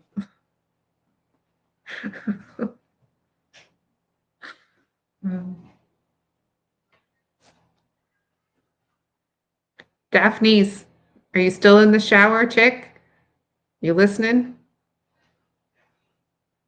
Yeah, Wolfie, I got the screenshots you sent me from everything that Durwood was saying in the in our chat earlier. That was something. Because I didn't see it all. I was actually just like flabbergasted. I shouldn't be. I should never be flabbergasted, but Doug is sketchy, but so is Jason and his brother. Yeah. And that's what I was going I got squirreled away when I was talking about sort of the goings on up in New Glasgow. Um, there was there was the bus driver's brother, right? He also had a tow truck. He also so the bus driver was a tow truck driver, is also a tow truck driver, and knew Kent from tow truck. And so his brother, who moved away, was on the SO list. And there was some other really crazy stories coming out around that time about people around the same age. And I do wonder if there was connections to, if you remember talking about Kevin Martin, on who may have been involved with his um, red rum. And his location as well also bothers me about being found in Burnside, just off the pipeline. So he's like, this would be the same age as me.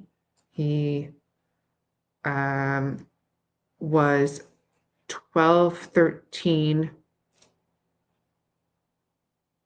in 1995.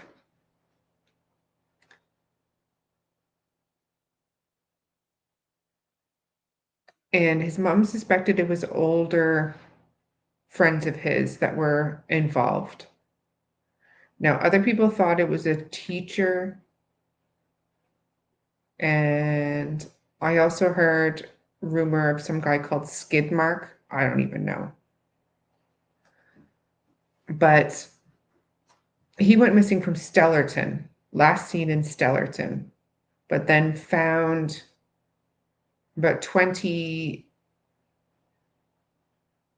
kilometers south of Lansdowne Station, just past like Sheepherders Junction, over the bridge, and then to the right. I know, Skidmark, I know. I was like, what? But then, so you've got him gone missing from Stellarton. Then you've got Penny, the guy found in the Lairg mine. You got these two children going missing, and then all in that same area, and the same people have lived there for decades.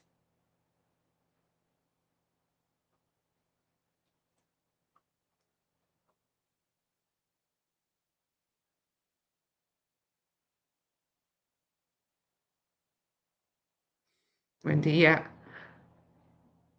Durwood said his brothers are south of Lethbridge, bringing in cars from the US and moving them to Nova Scotia. Yeah, I remember him saying that he would go with his brother out west to go pick up cars from the auction or from the scrappy, and that they'd be able to just nip over to the States through the reserve.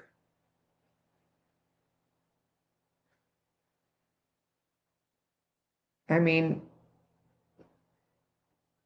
it's a pretty easy way to move things around in a car if you're towing it.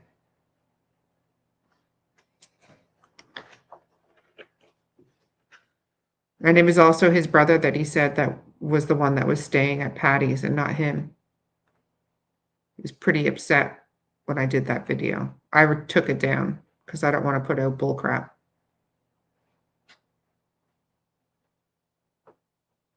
Oh, did you see that, Daleen? Did you happen to see that when he in our live with Daphne and Brooks? Yeah, he was lovely. But yeah, he was mad that we were saying that Janie was guilty and that she hated the kids. And I was like, I don't think we said that.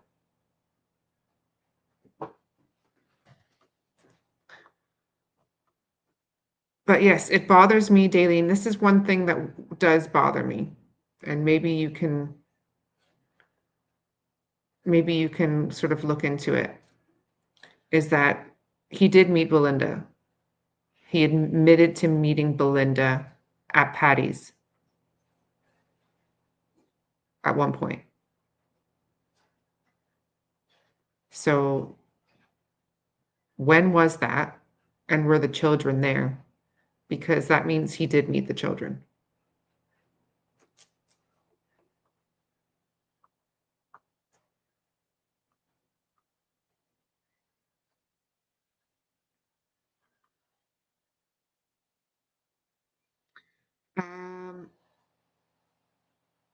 Scrapyards are supposed to keep record of VINs before crushing, but do they? Not all of them. I'm sure that not all of them do. They're certainly not going to keep VIN for a vehicle that they shouldn't have, right? When you hear the dad talk about losing Dylan, it looks so sincere and perplexed. There are similarities, but there's a lot of non-similarities as well. Malaya running away immediately is a big one. Yes. I mean, the truth will come out eventually, but that always threw me as well. That always threw me because I think to myself, nothing would stop me from looking for my kids. Nothing would keep me away. Like, I would camp out. That's what I thought at the time. But then I think to myself, she was surrounded by his family as well. Surrounded. So what else was she to do?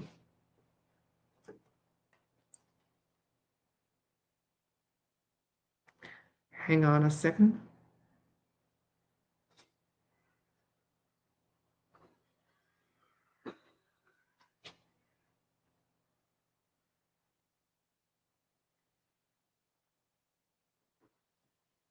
Okay.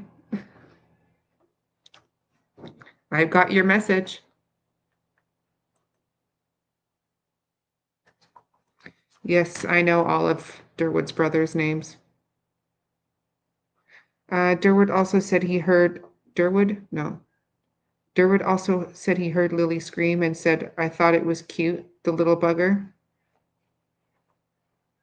Ooh. Implying he heard her scream more times than just on that birthday video. Anyone else recall that? Yeah, I recall also Kent saying something unusual like, would you recognize Lily if she had her hair cut and dyed? And he said, not unless she screamed, which I guess could be down to the video.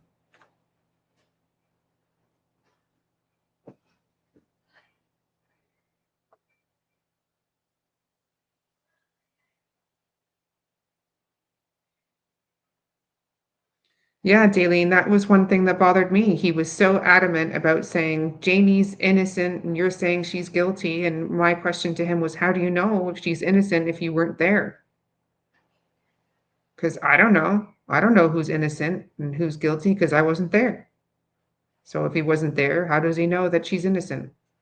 She could be lying to him.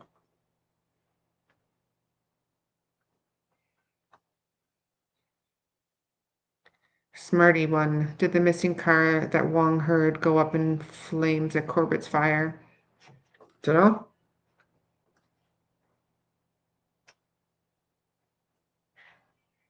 There seems to be a pattern where these stories come out at certain times. Yeah, it's like a scheduled release of information or a scheduled release of look this way. And I don't like that.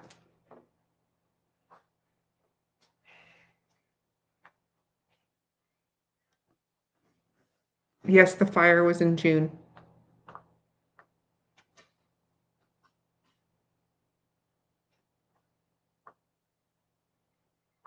Hi, chat. Hi, Shan. Just joining. Hi, April. If you guys haven't hit the like button, can you please just hit the like button? That's all I will ask of you. Charmaine, bah. Are you being a sheep? Are you trying to heat herd sheep?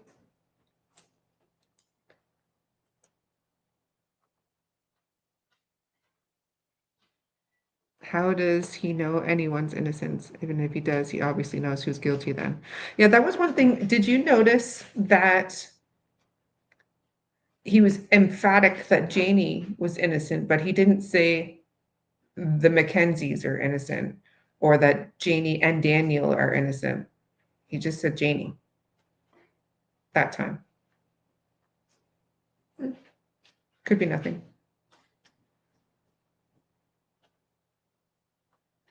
It does work every time. Yes, I get annoyed at myself because I got sidetracked so hardcore by freaking Ron Mexico the other day.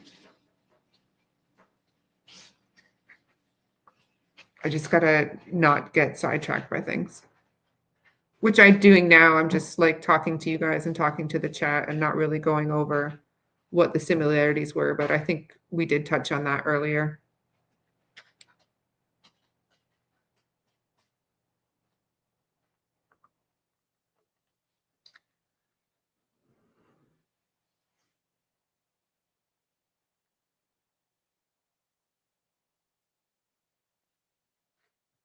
Yes, there definitely seems to be a lot of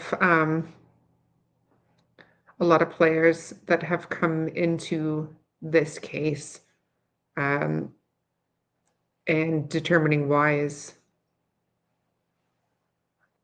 important, I think. But I do still wonder how somebody can get away with calling the RCMP incompetent fools and clowns on national television and get away with it. Like, wow. Daleen says, here's another logic puzzle. How can someone say people will feel stupid when the truth comes out unless they know the truth? Yeah, that was another comment that really stuck with me as well, Daleen.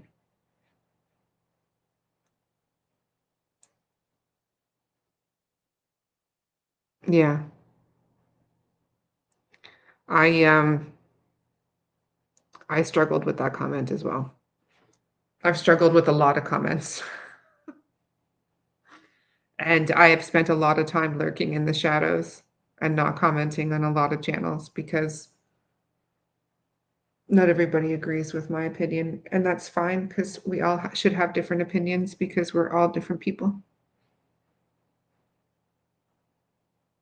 There's a whole series of fires. PM me. Yeah, there was a lot of fires.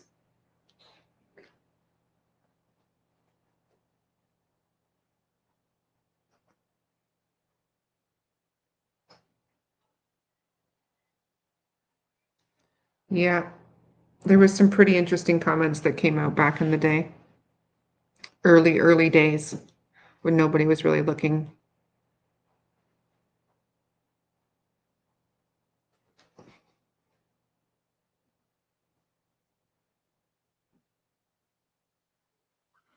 Yeah,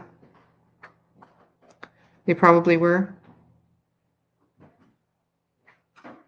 Callie. I mean, usually that is like a, I mean, what do they call it? There's like the Jewish match, I think they call it. And I'm sorry, that's not meant to be offensive. It's just something they call it. Um,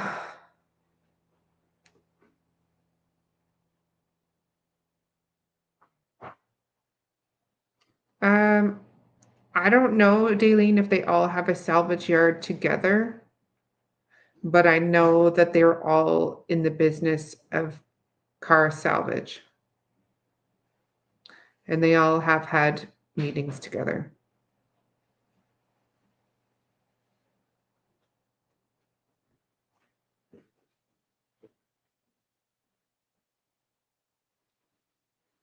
Yes, fires can be veiled or direct threats, clan loyalty and expectation. Yeah, they can be.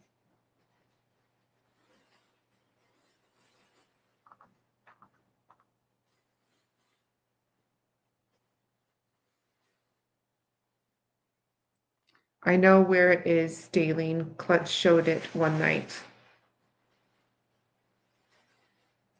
There is quite a few salvage yards. There's one salvage yard on Gerlach Road on the 289, heading towards Rockland on the right-hand side, leaving from 1407 Gerlach Road.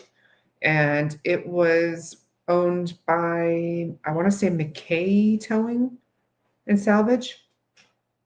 There is one that was attached, I think, to Stewart Scrap Metal in Stellarton or New Glasgow, sorry. Then there is Kent Corbett's up in Caribou. And there was one on near Darren Getty's old place where Jordan lives, like right across the road. And there's another one somewhere.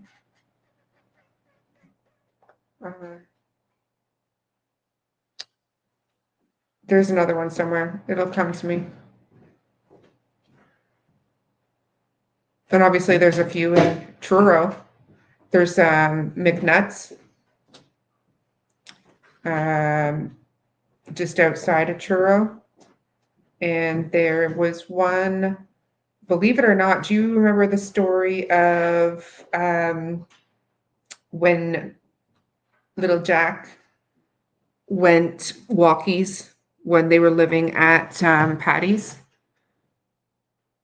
And he was found by the school, someone from the school. McNutt's a pretty common name, Daleen, over here in Nova Scotia. But yeah, like Lori McNutt.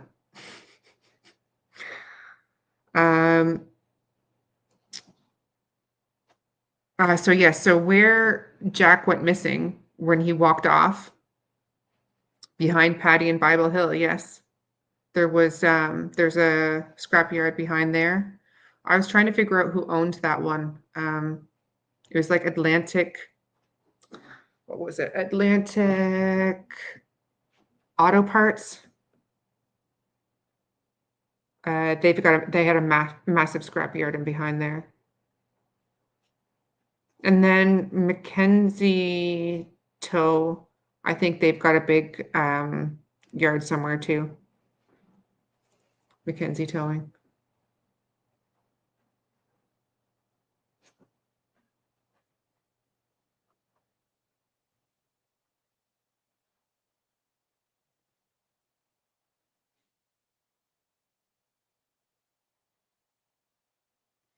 Daniel gave his ex-wife everything he owned when they divorced, allegedly. Hmm. Yeah, Wolfie, if you know that all three of them have one together, I'd be interested to know that. But I know that I feel like Darren said that he tinkered on cars on his old shop in Trenton on a certain road. So there's probably one there too.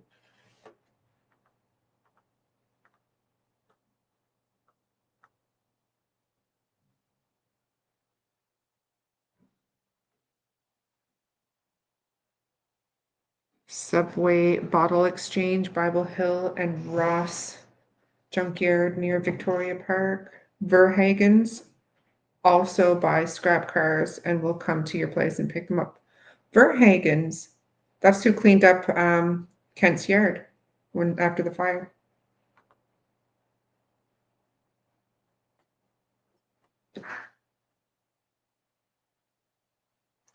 I will be right back. I gotta let my doggo in.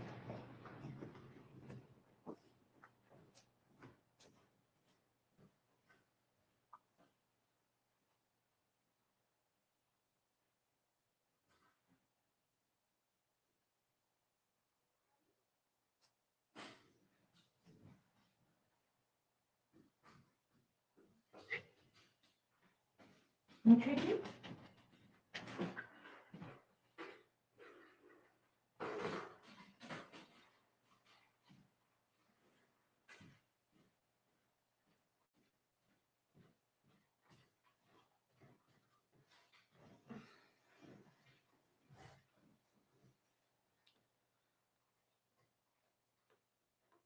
Foxbrook.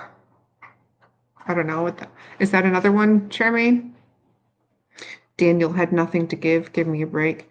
Well, what I will say is that his ex-wife moved out of Pictou County. I don't think they were going to investigate the fire because of the type it was, because it wasn't insured, like the building itself wasn't insured. The fire marshal didn't have to investigate.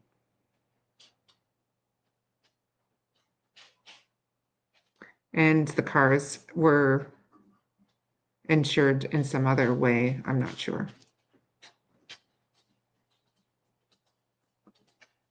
Wolfie.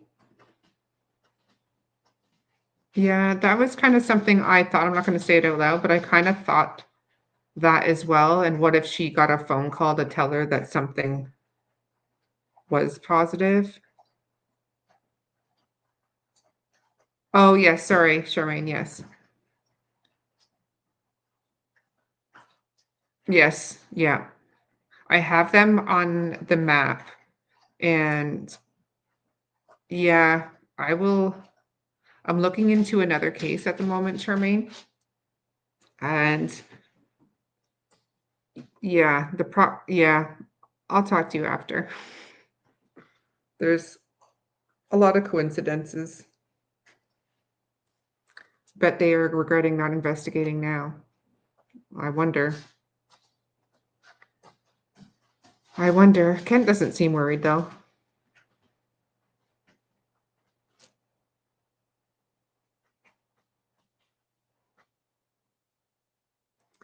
I don't know if people believe that, but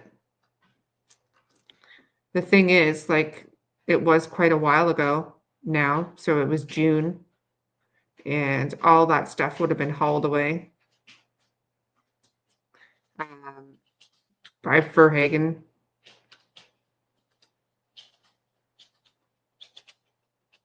Oh, he came on to Charmaine's the other day to say, what is that, the news? Or no, not Charmaine, sorry, he was on Sunny's. He came on Sunny's in the chat and made 2 comments and left. I'm sure he could be watching right now because the amount of people watching versus the amount of people commenting is different. So there's people lurking. It's always the way.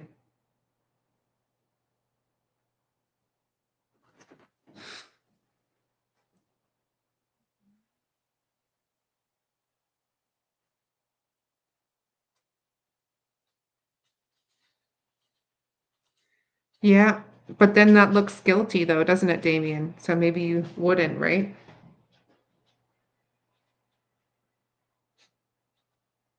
And people wouldn't want to believe that sort of thing.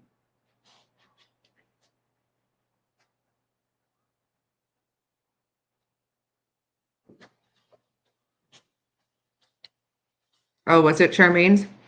Sorry, I knew it was like Charmaine's or Sunny's, and he made the two comments saying what what the news was, and then said like some snidey thing like, "Oh, no news then," and then left or stopped talking.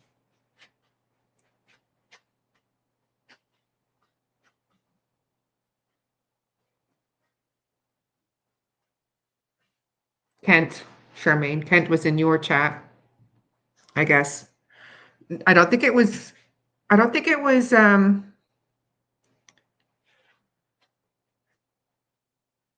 It wasn't the most recent live you did. It was the one where it said news, new news or something. He's been talking with Mrs. L lots lately in private. That's interesting.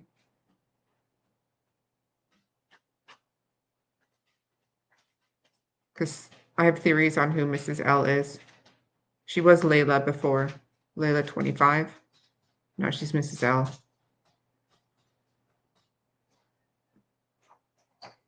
Yeah.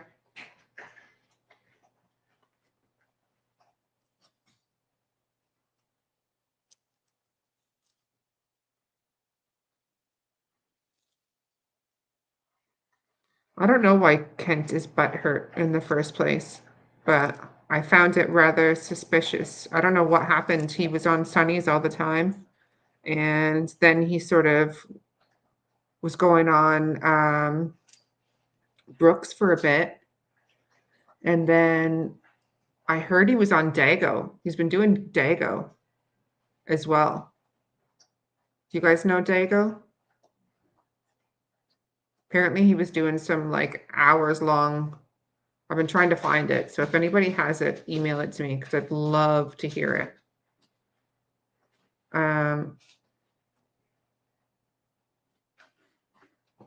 Did you, Charmaine? Well, that was bound to happen. Give me 1 second. My girls want a little hug. I'll be right back. Let me just eat it.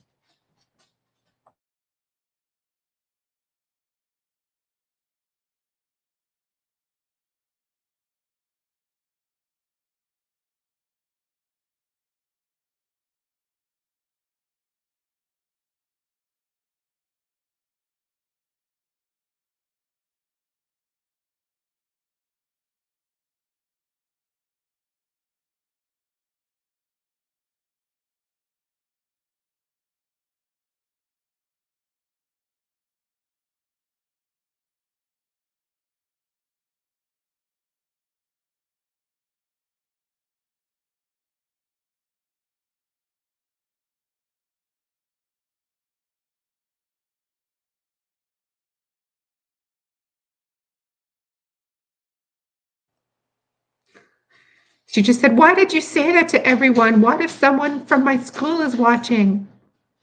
Oh, that she wanted a hug. She's giving me the death stare now.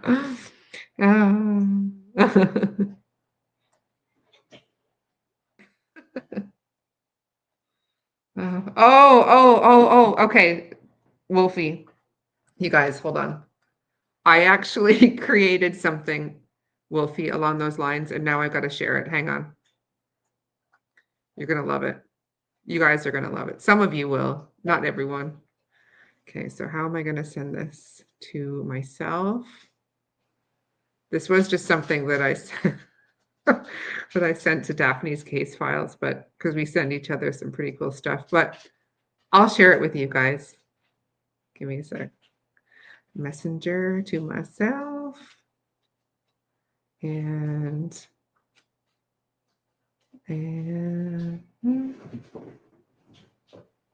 okay, bear with me. Oh, Darren, close your eyes. If you're lurking, close your eyes because your knickers are gonna get in a real twist.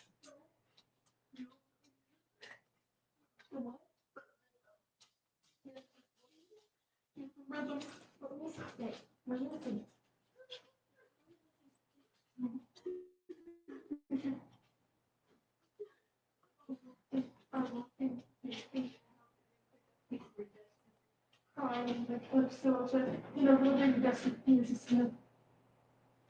know, him like that. You know what I'm talking about? And thing like that, and kind of, he was trying to dance or something.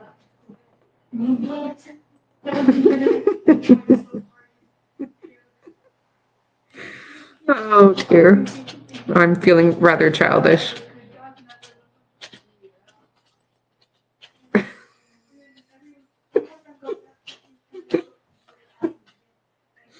Oh,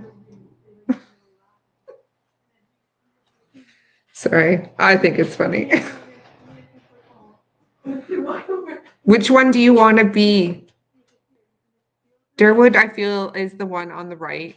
I feel like they're quite accurate, like, to be honest. So depending on which way you're looking at it, the wide-faced one, the rounder one is Ken. And the one with like the Balchinian.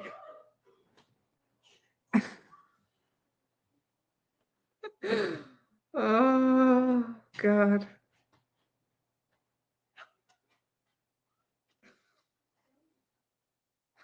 You're welcome.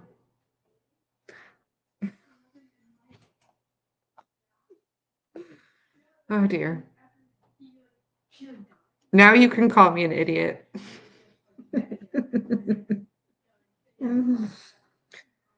Oh dear. We have to laugh, otherwise we will cry because we are 7 months and 3 days with no freaking answers, except for just more BS being spewed at us all the damn time. I might change it as my profile picture. What do you think? You know my nickname? Actually, my dad called me Beaker. My nickname was Beaker because I put my beak into everything because I was always nosy even as a child.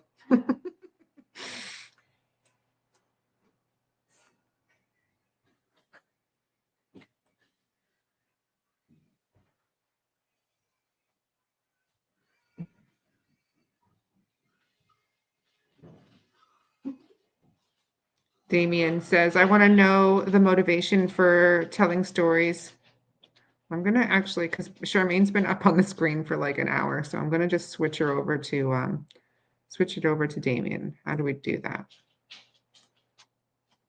No, hold on. Show. There we go. Switch it up a little. I want to know the motivation for telling stories like they are fact when they have no idea. If they knew anything, we wouldn't still be here searching for answers. Exactly. Exactly. That's the frustration of it. And it just feels like, I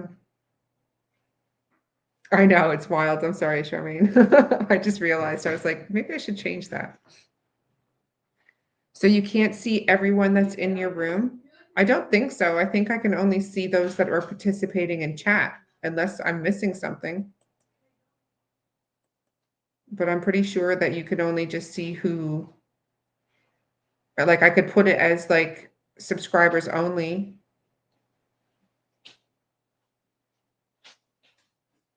Yes, Nova. Let's make it a date. Nova's behind in the live, but FYI, I only live down the road from that Tim Hortons. Count me in.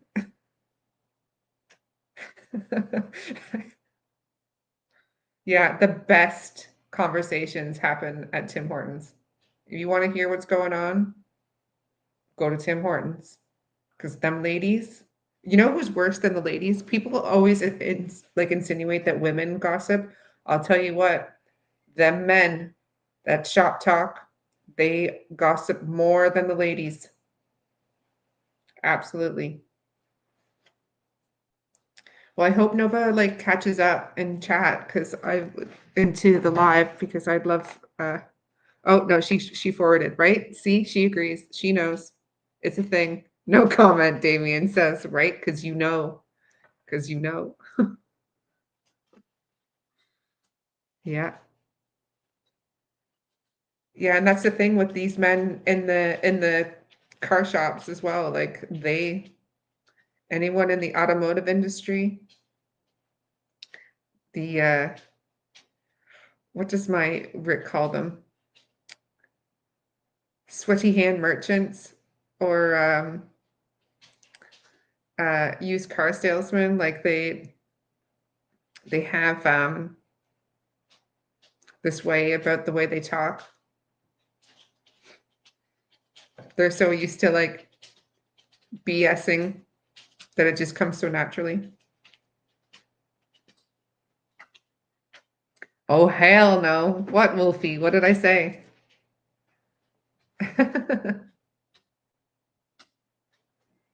Yeah.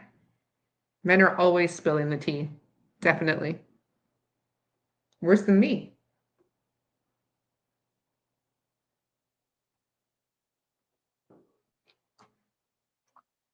But yes, that's why we are still where we are,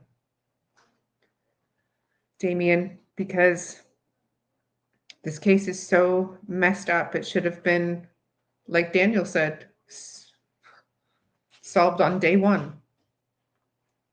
But the children weren't found.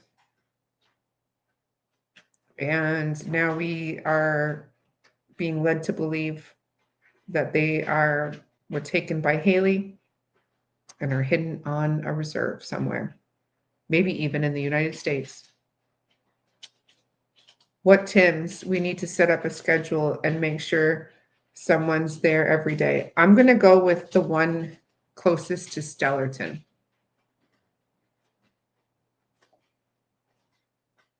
I think that'll be the most informative one.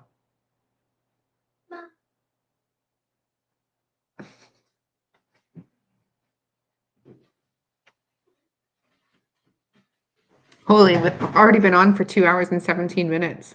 It's crazy. There's one in Westville as well. Yeah. One of those would be the one that they probably all hang out with. I wonder which one it was that Kent and Darren had their first meeting in. Is there one near Pictou?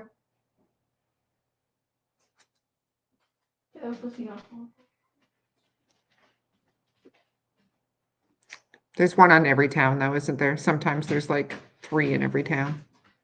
Never a shortage of Tim Hortons.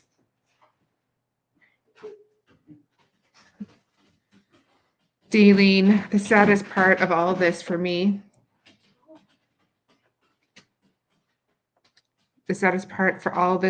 is more likely something horrific has happened and more chaos is created, and accidental death and cover-up would not require these resources of distraction. I do think that. I think to what level is this distraction? Like, for what purpose are there these other people involving themselves in this distraction? I do wonder that myself, because if it was just the 3 on the property or just Daniel and Malaya, then it would just be them. But when you have these other branches coming out and ensuring this is happening, it does make you wonder. Why?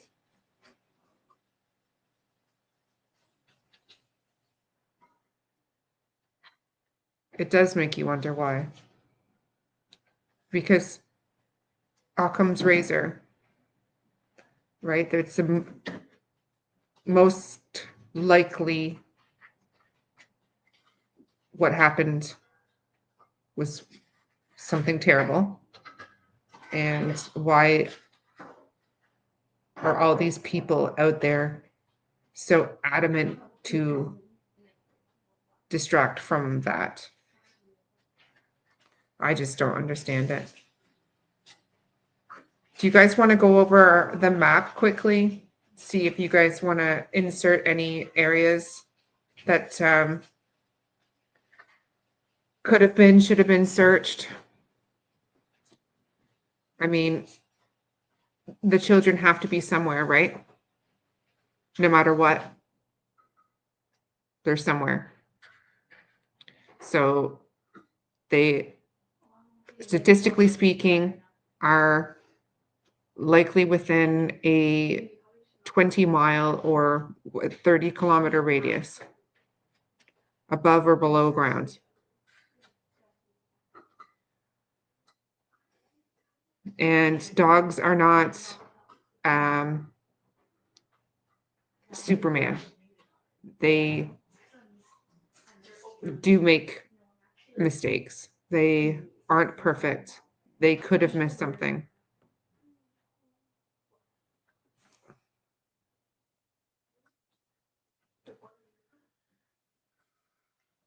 At least we don't have any other distractions in chat tonight. I'll bring it up and we'll just have a chat about it. Tell me what you think. Let me remove these guys, or should we just... So Tim's in the Westville. Yeah, I'm there. I don't like winter driving though, and I'm a bit of a distance, so road's got to be clear. I'm going to put it up one more time just for like a quick little giggle, and then I'm going to bring the map up.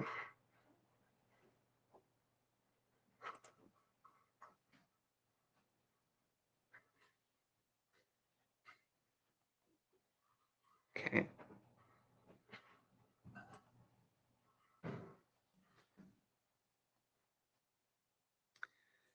Share screen. And okay, so this is what I was going over with Daphne's. This is a very toned down map versus the one that I have. This is just the one that I feel comfortable showing on the internet. Because we actually do know every neighbor and every person that lives around there. So this is the proposed path that they would have taken if they wandered off. Here we go. Right? I will make myself small in the corner.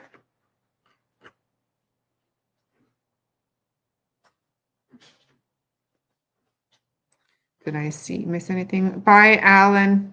Have a good weekend. Thanks for coming in.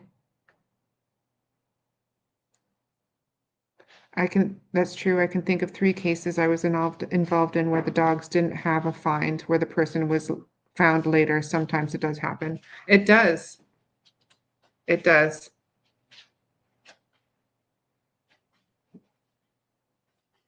Any idea who wrote this report? Which report? Which one? Sorry, Daleen.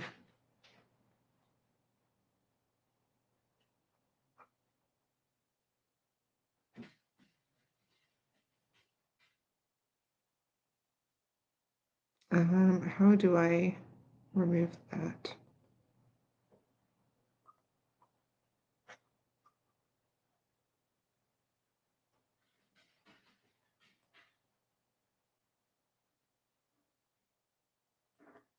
The one who wrote this, this report is, I did this one, but I know which report you're talking about. I saw that on DT and it was quite extensive.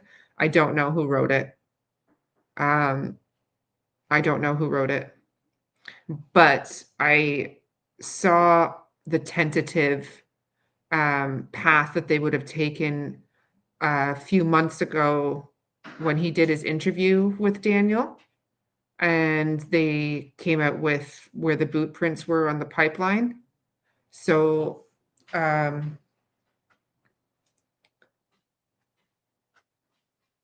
so that's where I started kind of building the map from, and various other sources, because when you kind of watch a bunch of different things, you get a lot of different information. And then obviously Daphne's case files and I like actually purchased deed information off of Viewpoint to find out who owned what.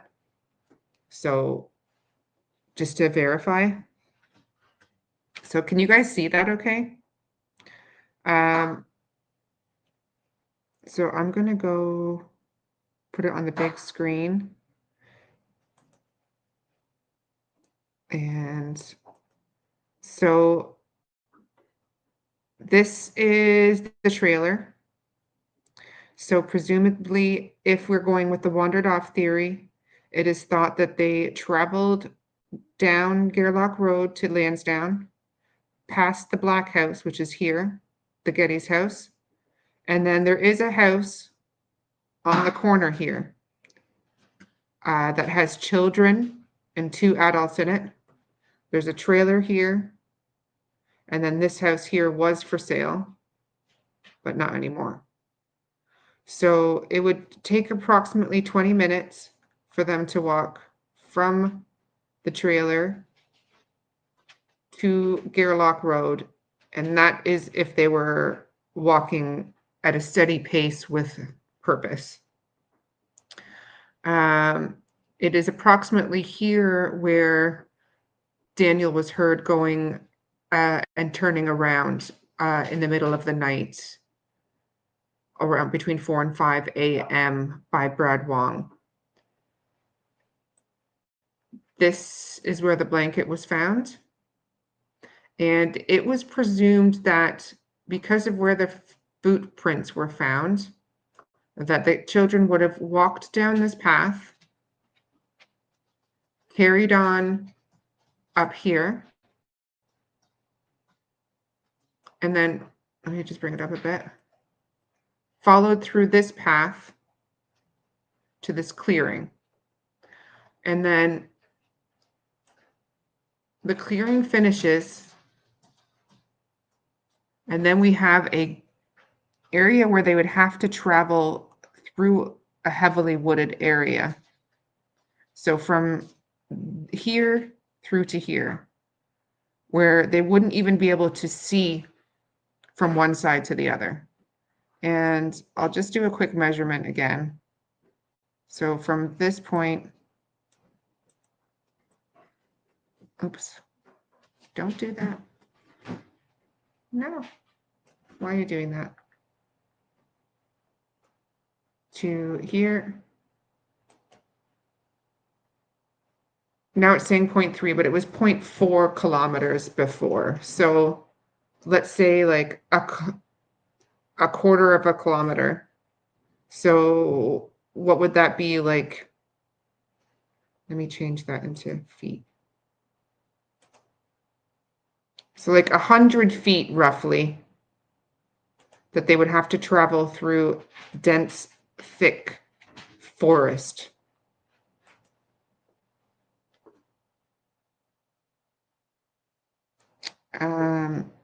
Just checking your comments.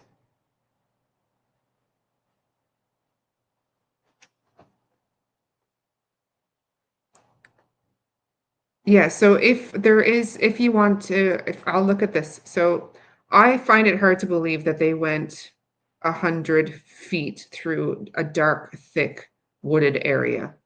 I find it really difficult to think that they would do that. I would be more inclined to think that they went in this direction, up here and down to the boot prints. Now, say presumably there's a cluster of boot prints here. When you look at this path, there are ruts and divots in there everywhere from four-wheelers. They continue down in this direction all the way. There's muddy paths and areas where muddy boot prints could be found all along this path.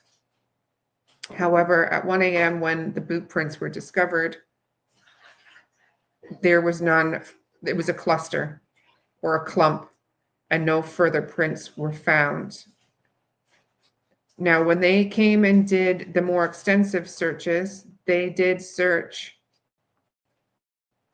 down this blue line here.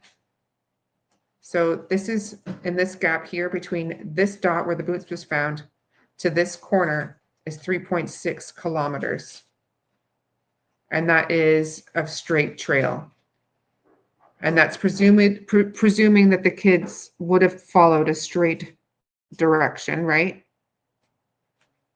And that brings us here to where they continued their search down this logging road. And if you missed this earlier, this is a logging road that begins on the 289. And if information hasn't been sought yet from this company, it's called the Round Lake Logging Operation. So let me just bring you back. I don't know why it brings me so far. Sorry about that. So, Daleen, for your records and for your PI, if they haven't already looked into this,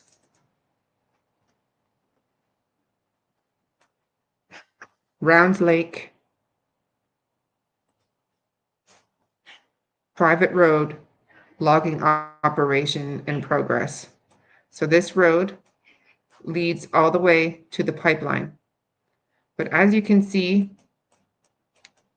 they've created this road through the wilderness, essentially, and it is very thick evergreen on both sides. So you can imagine what it would be like walking through 100 feet of that to get to the other side to get to a pathway. Now, children are likely to take the path of least resistance. So I find it unlikely that they would have tried to go through a wooded area when they're surrounded by paths. So the likelihood is, in my opinion, that if they wandered off, they're on a pathway or very close to it. And I know that a lot of the pathways were already searched.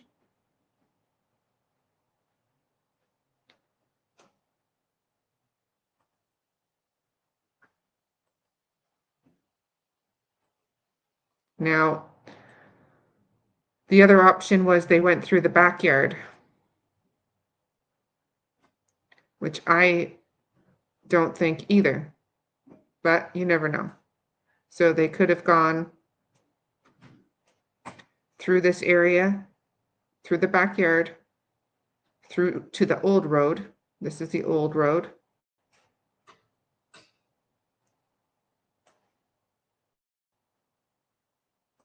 All the way up here, which they searched thoroughly.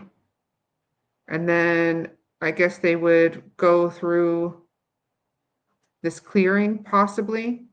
And here you see some logging and to the path. And I believe that is owned by, we know the owners, but I think they sold the logging rights on to Scott Paper.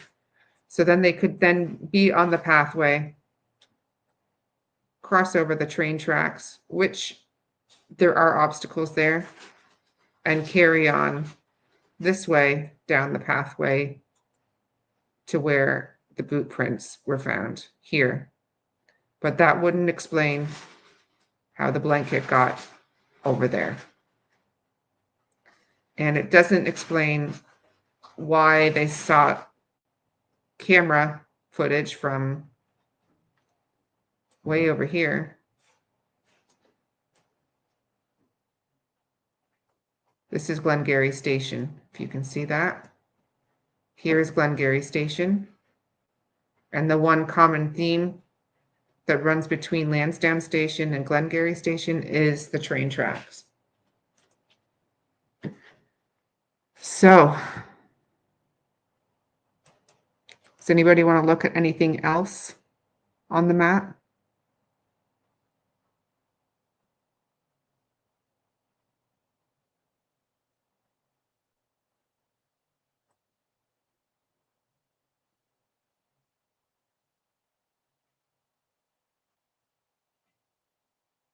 I do remember hearing that, Daleen. It says, okay, excuse me, do any of you remember hearing an account early on about them being seen? Yes, I remember hearing that it was a man on an ATV with a child on the back, a girl on the back, I recall.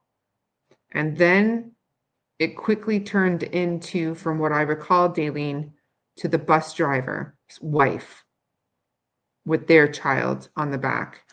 And if I remember correctly, that question was posed to Janie in the Lily and Jack Army chat back in the day.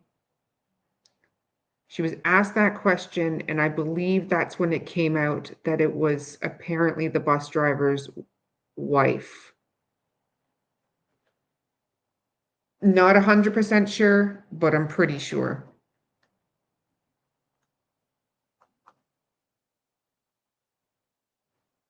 Yes, Charmaine, yes. But there was rumor that in the before that it was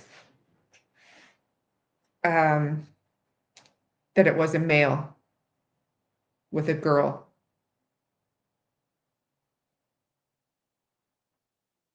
Yes, Daleen, that's what my impression is.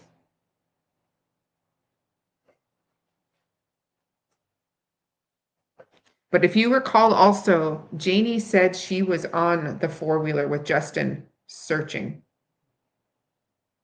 at one point.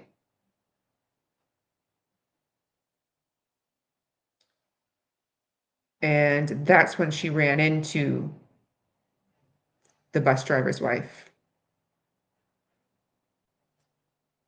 Yes. Yes, we're all on the same page.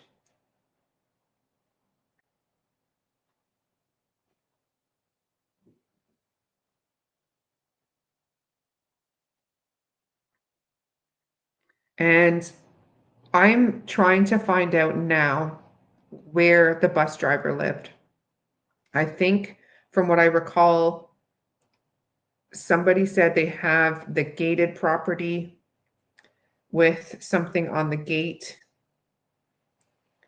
and that they opened the gate for the searchers. Belinda would be able to confirm that. And I'd like to know that just to add it onto my map if I could. But I know it's in the vicinity.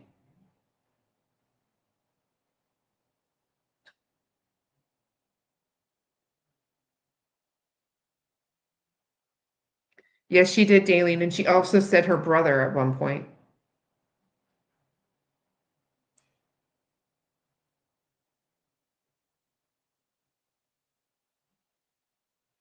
Yes, and that's why things need to change with regards to that, Marie, is that all of those people should not have been allowed to search in the woods.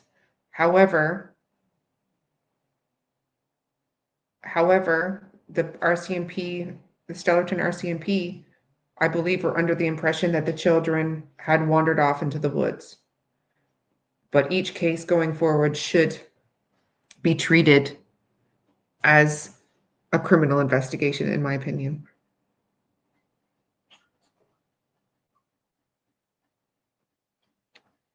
I'm not sure, Daleen. You know who would be a good person to ask? Because I believe Boss Man's children also went to that school and they would be on that bus. And there are children, I don't know how they're affiliated at Ron's property. And I know the bus used to turn around at Ron's. So probably Silver Street or Silver Road. So I presume that his kids would know, Ron's grandkids, right? Because they seem to be there a lot, and I couldn't tell whether Margie McKenzie was Logan's mom or stepmom, because I have a feeling that she might be his second wife.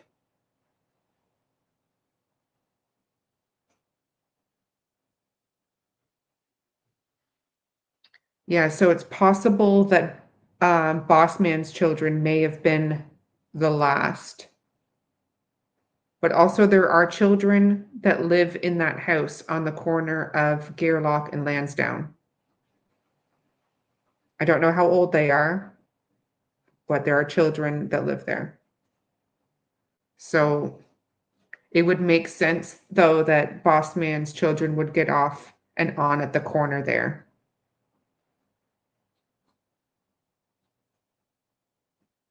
But there was 3 buses.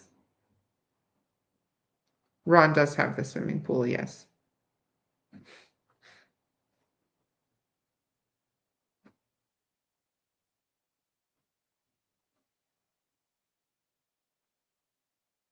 Do we want to have a look up towards that road? I'm happy to go there. The bus driver lives on Montreal Road off Lansdowne, just past Ron's, I believe. Thank you. So do you want to take a little drive up there? Want to do a little drive up there? We can do that. All right. 1 second. Bring this back on.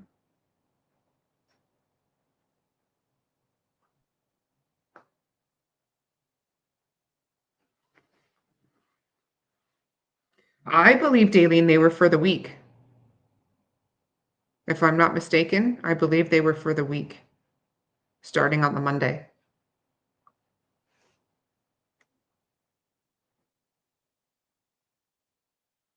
But let's go and have a look, do the little drive from Alvin McKenzie lives on Montreal too, right? Montreal Road is nearby where Belinda found the items. Interesting. Well, let's have a little drive, shall we? Okay.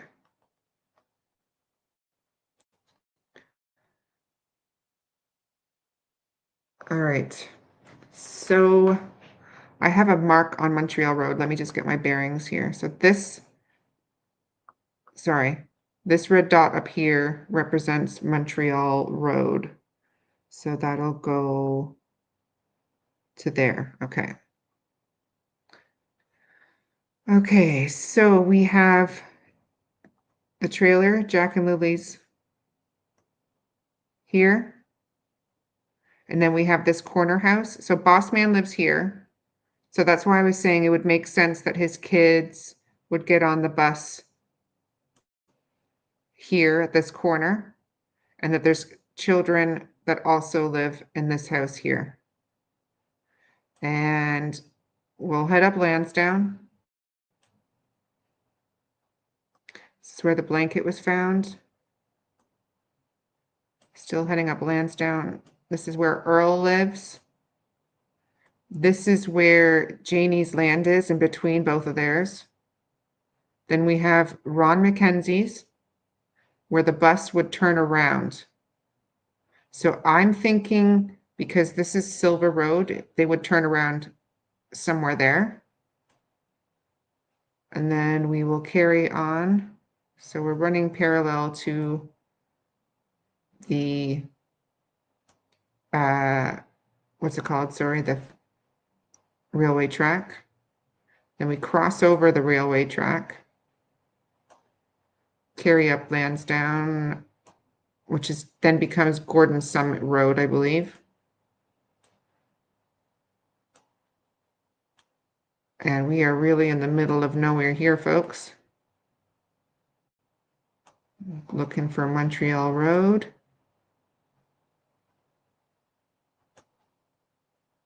Looking for a junction. Holy smokes. Let me zoom out a bit here. Okay, we're getting close. All right, so then this would be Montreal Road. Junction of Montreal Road here.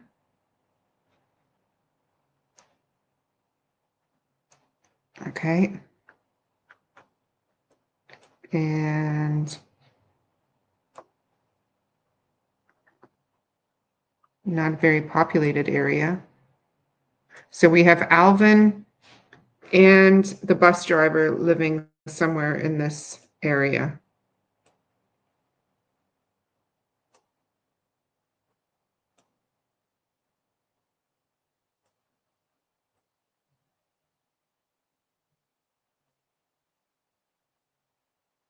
So this is Montreal Road.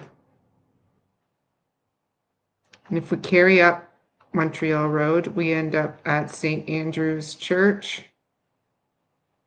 and where the cemetery is. Okay.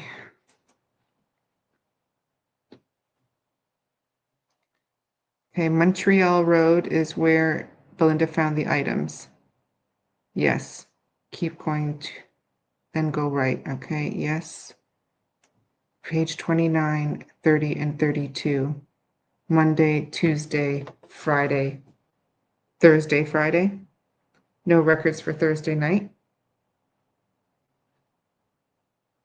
Is that maybe a typo? Alvin's house is second house on the right. On Montreal, let me just go and add that on there.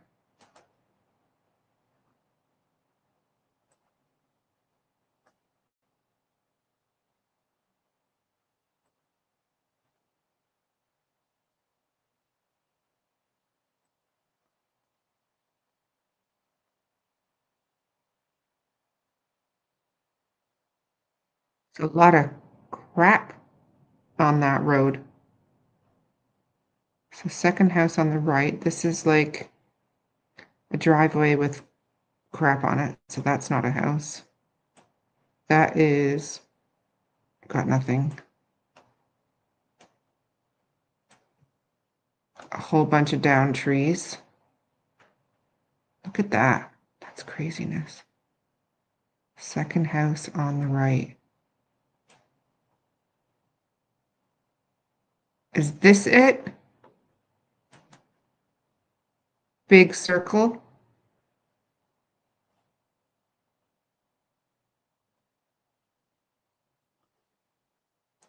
Yeah, I think they typoed that myself.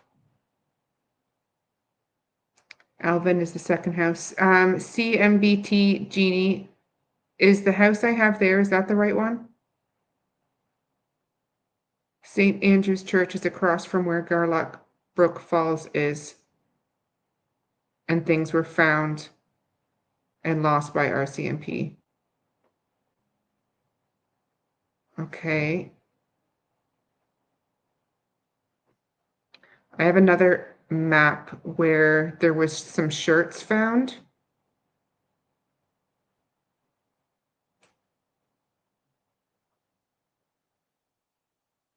Big circle.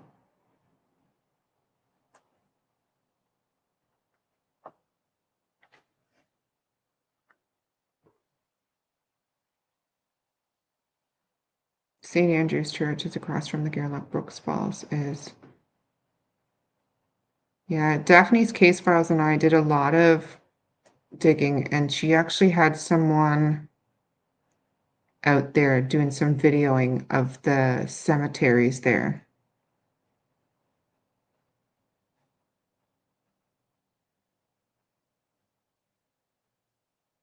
It's not a typo. They do not have Thursday, Daleen. What?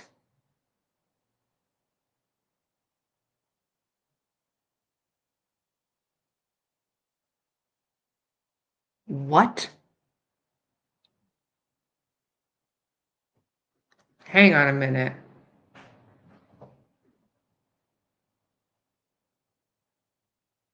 Excuse me while I gather my thoughts.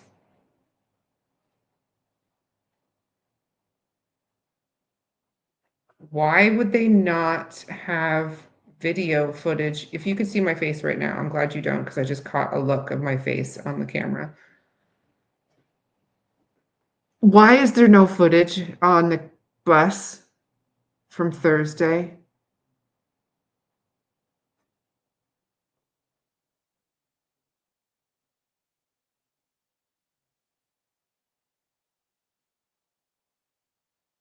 My brain is like actually in overdrive right now. I'm going to let you get that, and I'm going to try to find. So Alvin's house was the second house on the right. And Brian Ward lives up there as well.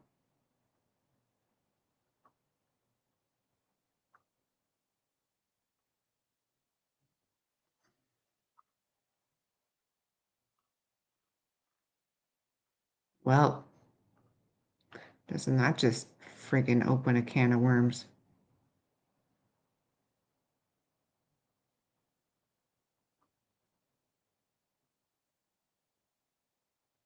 The bus driver, from what I recall, actually did download the information onto a memory stick. Am I right, Daleen? And then provided it to an officer in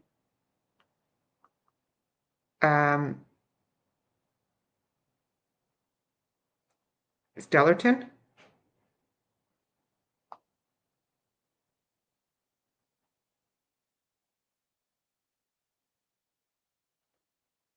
Oh, Lord.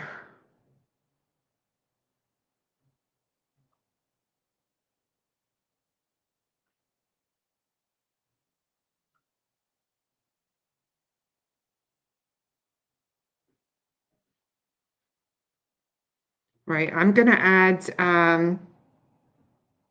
Alvin's onto the map here while I'm here. So bear with me. I want to find that, and then I want to find Brian's.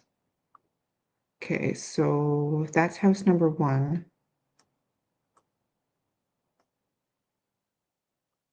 This has got to be house number 2. Let's have a look. Oh, look, there's a whole bunch of freaking cars all over the place. This must be Alvin's. Or no, actually, Brian is a tow truck driver, so that would make sense if he's got loads of cars there. Let me have a little looky. Let's have a little nosy nose.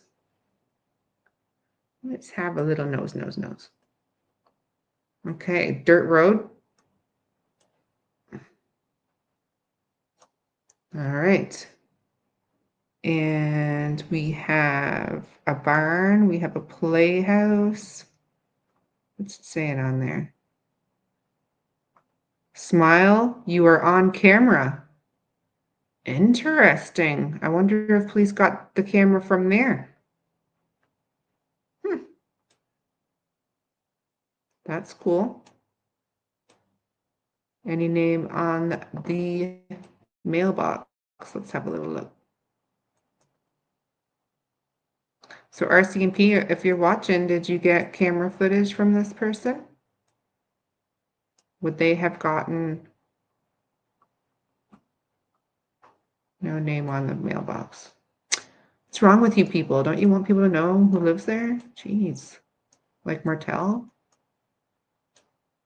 Looking for tow truck.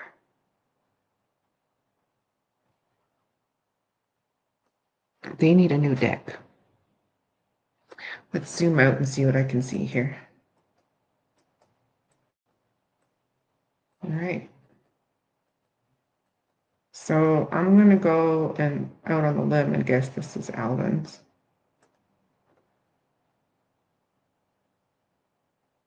Okay.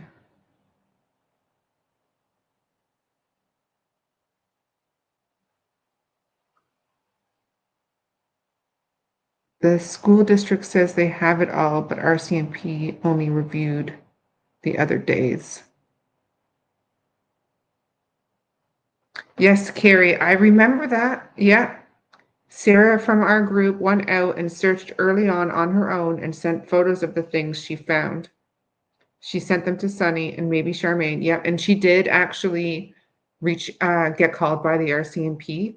I remember she came on a chat in one of the lives and said she found burnt underwear as well as a stuffed animal that was burnt in a burn pile. And from what I recall, it was down also, I feel like it was down near the McLeod Bridge,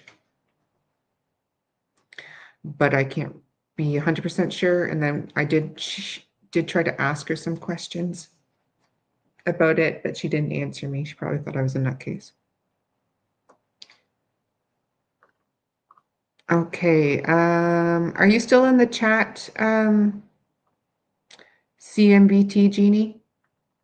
Can you just confirm that I've got Alvin's house here?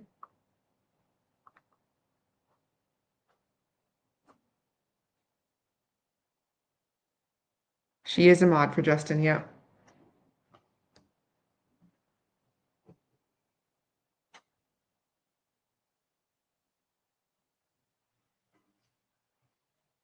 Well, I'm gonna mark this as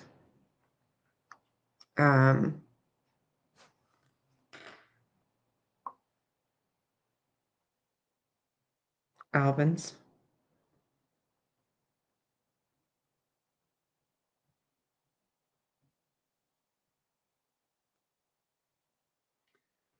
Right. Should we go for another drive or what's everyone thinking? I should probably wrap this up in the next 5 minutes. This is coming up to 3 hours. This is my longest ever session. It's 10 o'clock. And although it's a Friday night, I do want to go and say goodnight to my kiddos, although they are binge watching Stranger Things right now. All right. So Alvin's getting a little. I would like to know where Brian Ward lives. If anybody knows, let me know, because I think it's important to get a grasp on who lives where and where they would have had to come from for the search, right? Add place mark. Why are you doing this? Sorry, I think I'm getting tired. Add place mark. There we go. Alvin. Alvin, Simon, Theodore. Do, do, do, do, do, do.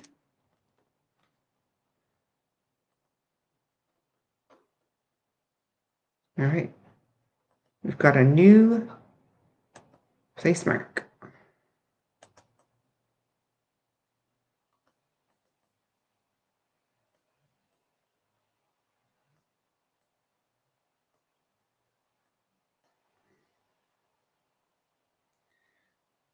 Bring us back to the north, please, so I can get my bearings. All right.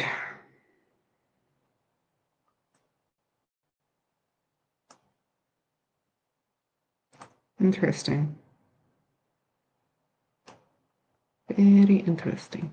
All right, I'm going to bring myself back. Correct, Marie.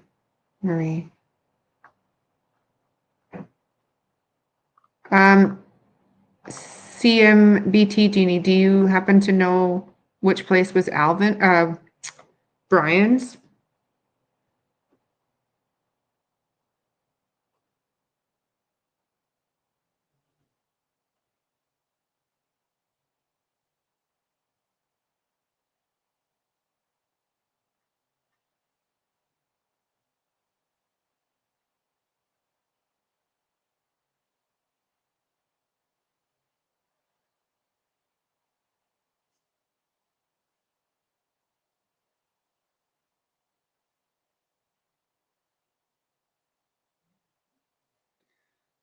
$7:20 to $8:15.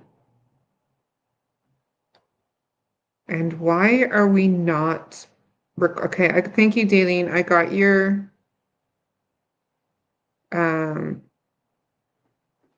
messages regarding the times that they requested for the videos on the bus. But why such a limited time? Because what if he was driving back and the kids were on the road? Ugh, just anyway.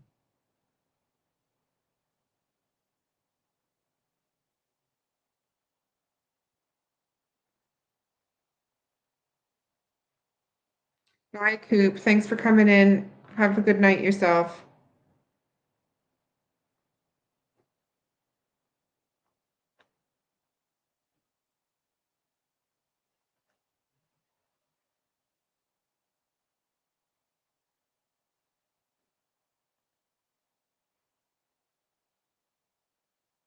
Yes, thank you, Daleen. I saw that. I've got it. I was just looking at it and I was just saying I'm frustrated by the lack of time covered under their request for video.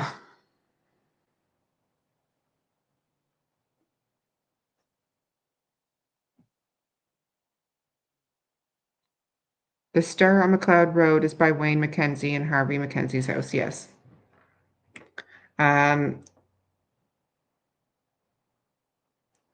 Yes, so this is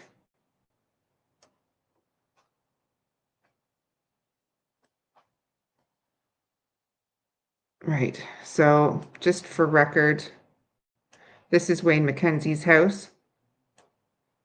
And this is land belonging to Harvey Mackenzie and Heidi Corbett.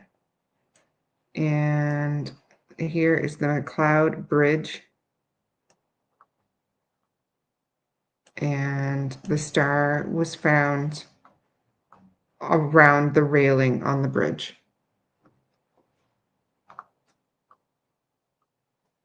And that is the Middle River of Pictou. And Team B, which for Please Bring Me Home, which consisted of Haley, Cheryl, Cindy, Janice Potty, and the CBC lady. They were walking along this area, I believe, when they had their altercation with Wayne. And I say not altercation, I would say heated words. This here that you see in the background, this is Lorda Park. This is apparently where Jordan was staying in a trailer somewhere and where he was waiting out here at 9 a.m. approximately just before for his ride to work. This is Bossman's. Got another neighbor here. I know who they are, but I'm not going to say. So I don't think they're related in any way to anything. And this is the schoolhouse and camp. This is the old road.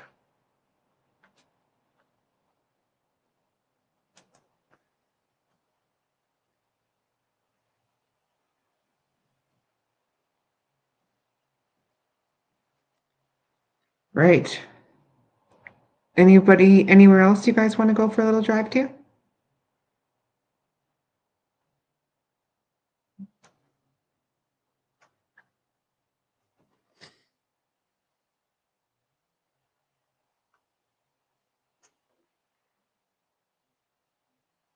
How do we know that evidence has been lost, per se? I'm just wondering where this is coming from. How do we know this?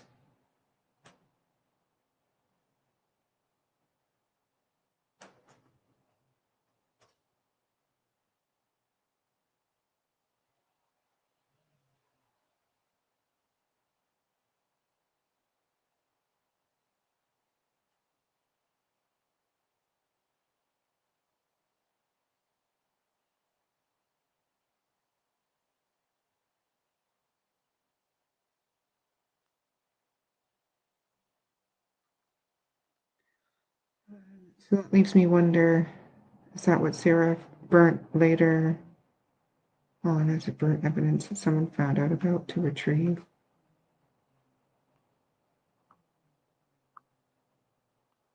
Concerning, yeah. Night, Wendy. I'm there myself, I think. Was Bossman the one who reported a party at 1407 on the Wednesday or Thursday? I was wondering about that as well. But it was somebody who said they didn't know kids would live there. And they said that there was like tons of cars there, right? And that's what led me to think at one point that possibly if there was some sort of get together revolved around a pickup of rugs, that's how something may have happened to the children.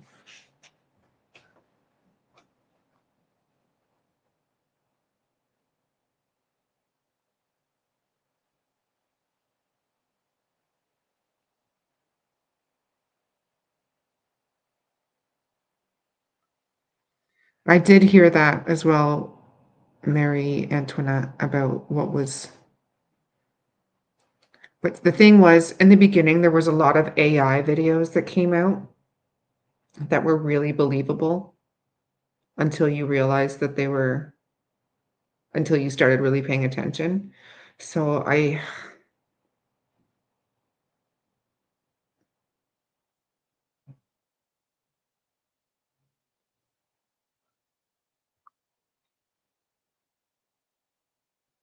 this guy was SAR, not AI. Okay.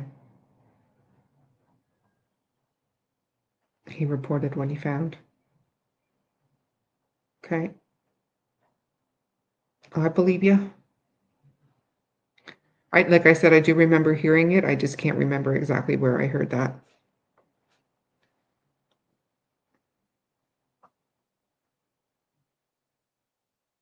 Someone should deep dive Alvin McKenzie and where he was. He also works at the sawmill, right?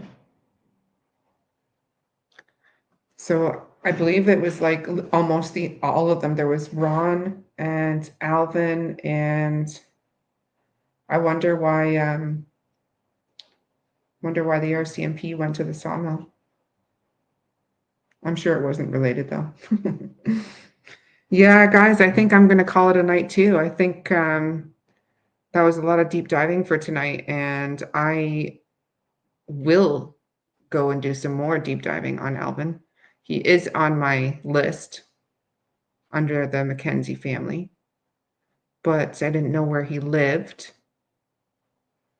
So yeah, I definitely will. Thank you, CMBT. Thank you, Belinda. I'm glad you learned a few things I didn't know. Perfect.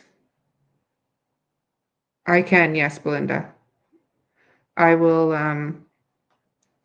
I'll send that over. Thank you, Joyous. Thank you, everyone. If you just don't mind hitting like on the way out, that would be great. I appreciate you guys, and I will be back for some more shenanigans soon. Everyone have a great night. I will pull this off so I can say goodbye. But yes, thank you all very much for coming in, and I look forward to finding out some more information. He has or had a silver four-door Honda Civic seen on May 2nd.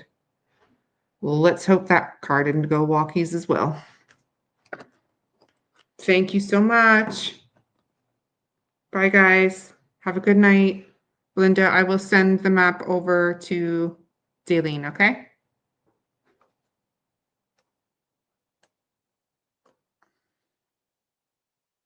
No, I want to do this.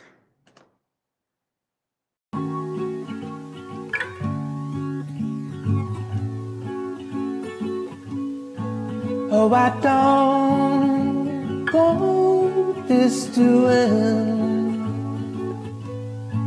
No, I don't want this to end. It's the way you look up to me. It's the way that you hold my hand. All the love you throw my way. As you grow, will it go or stay? 'Cause I don't want this to end. No, I don't want this to end. Pretty blue, blue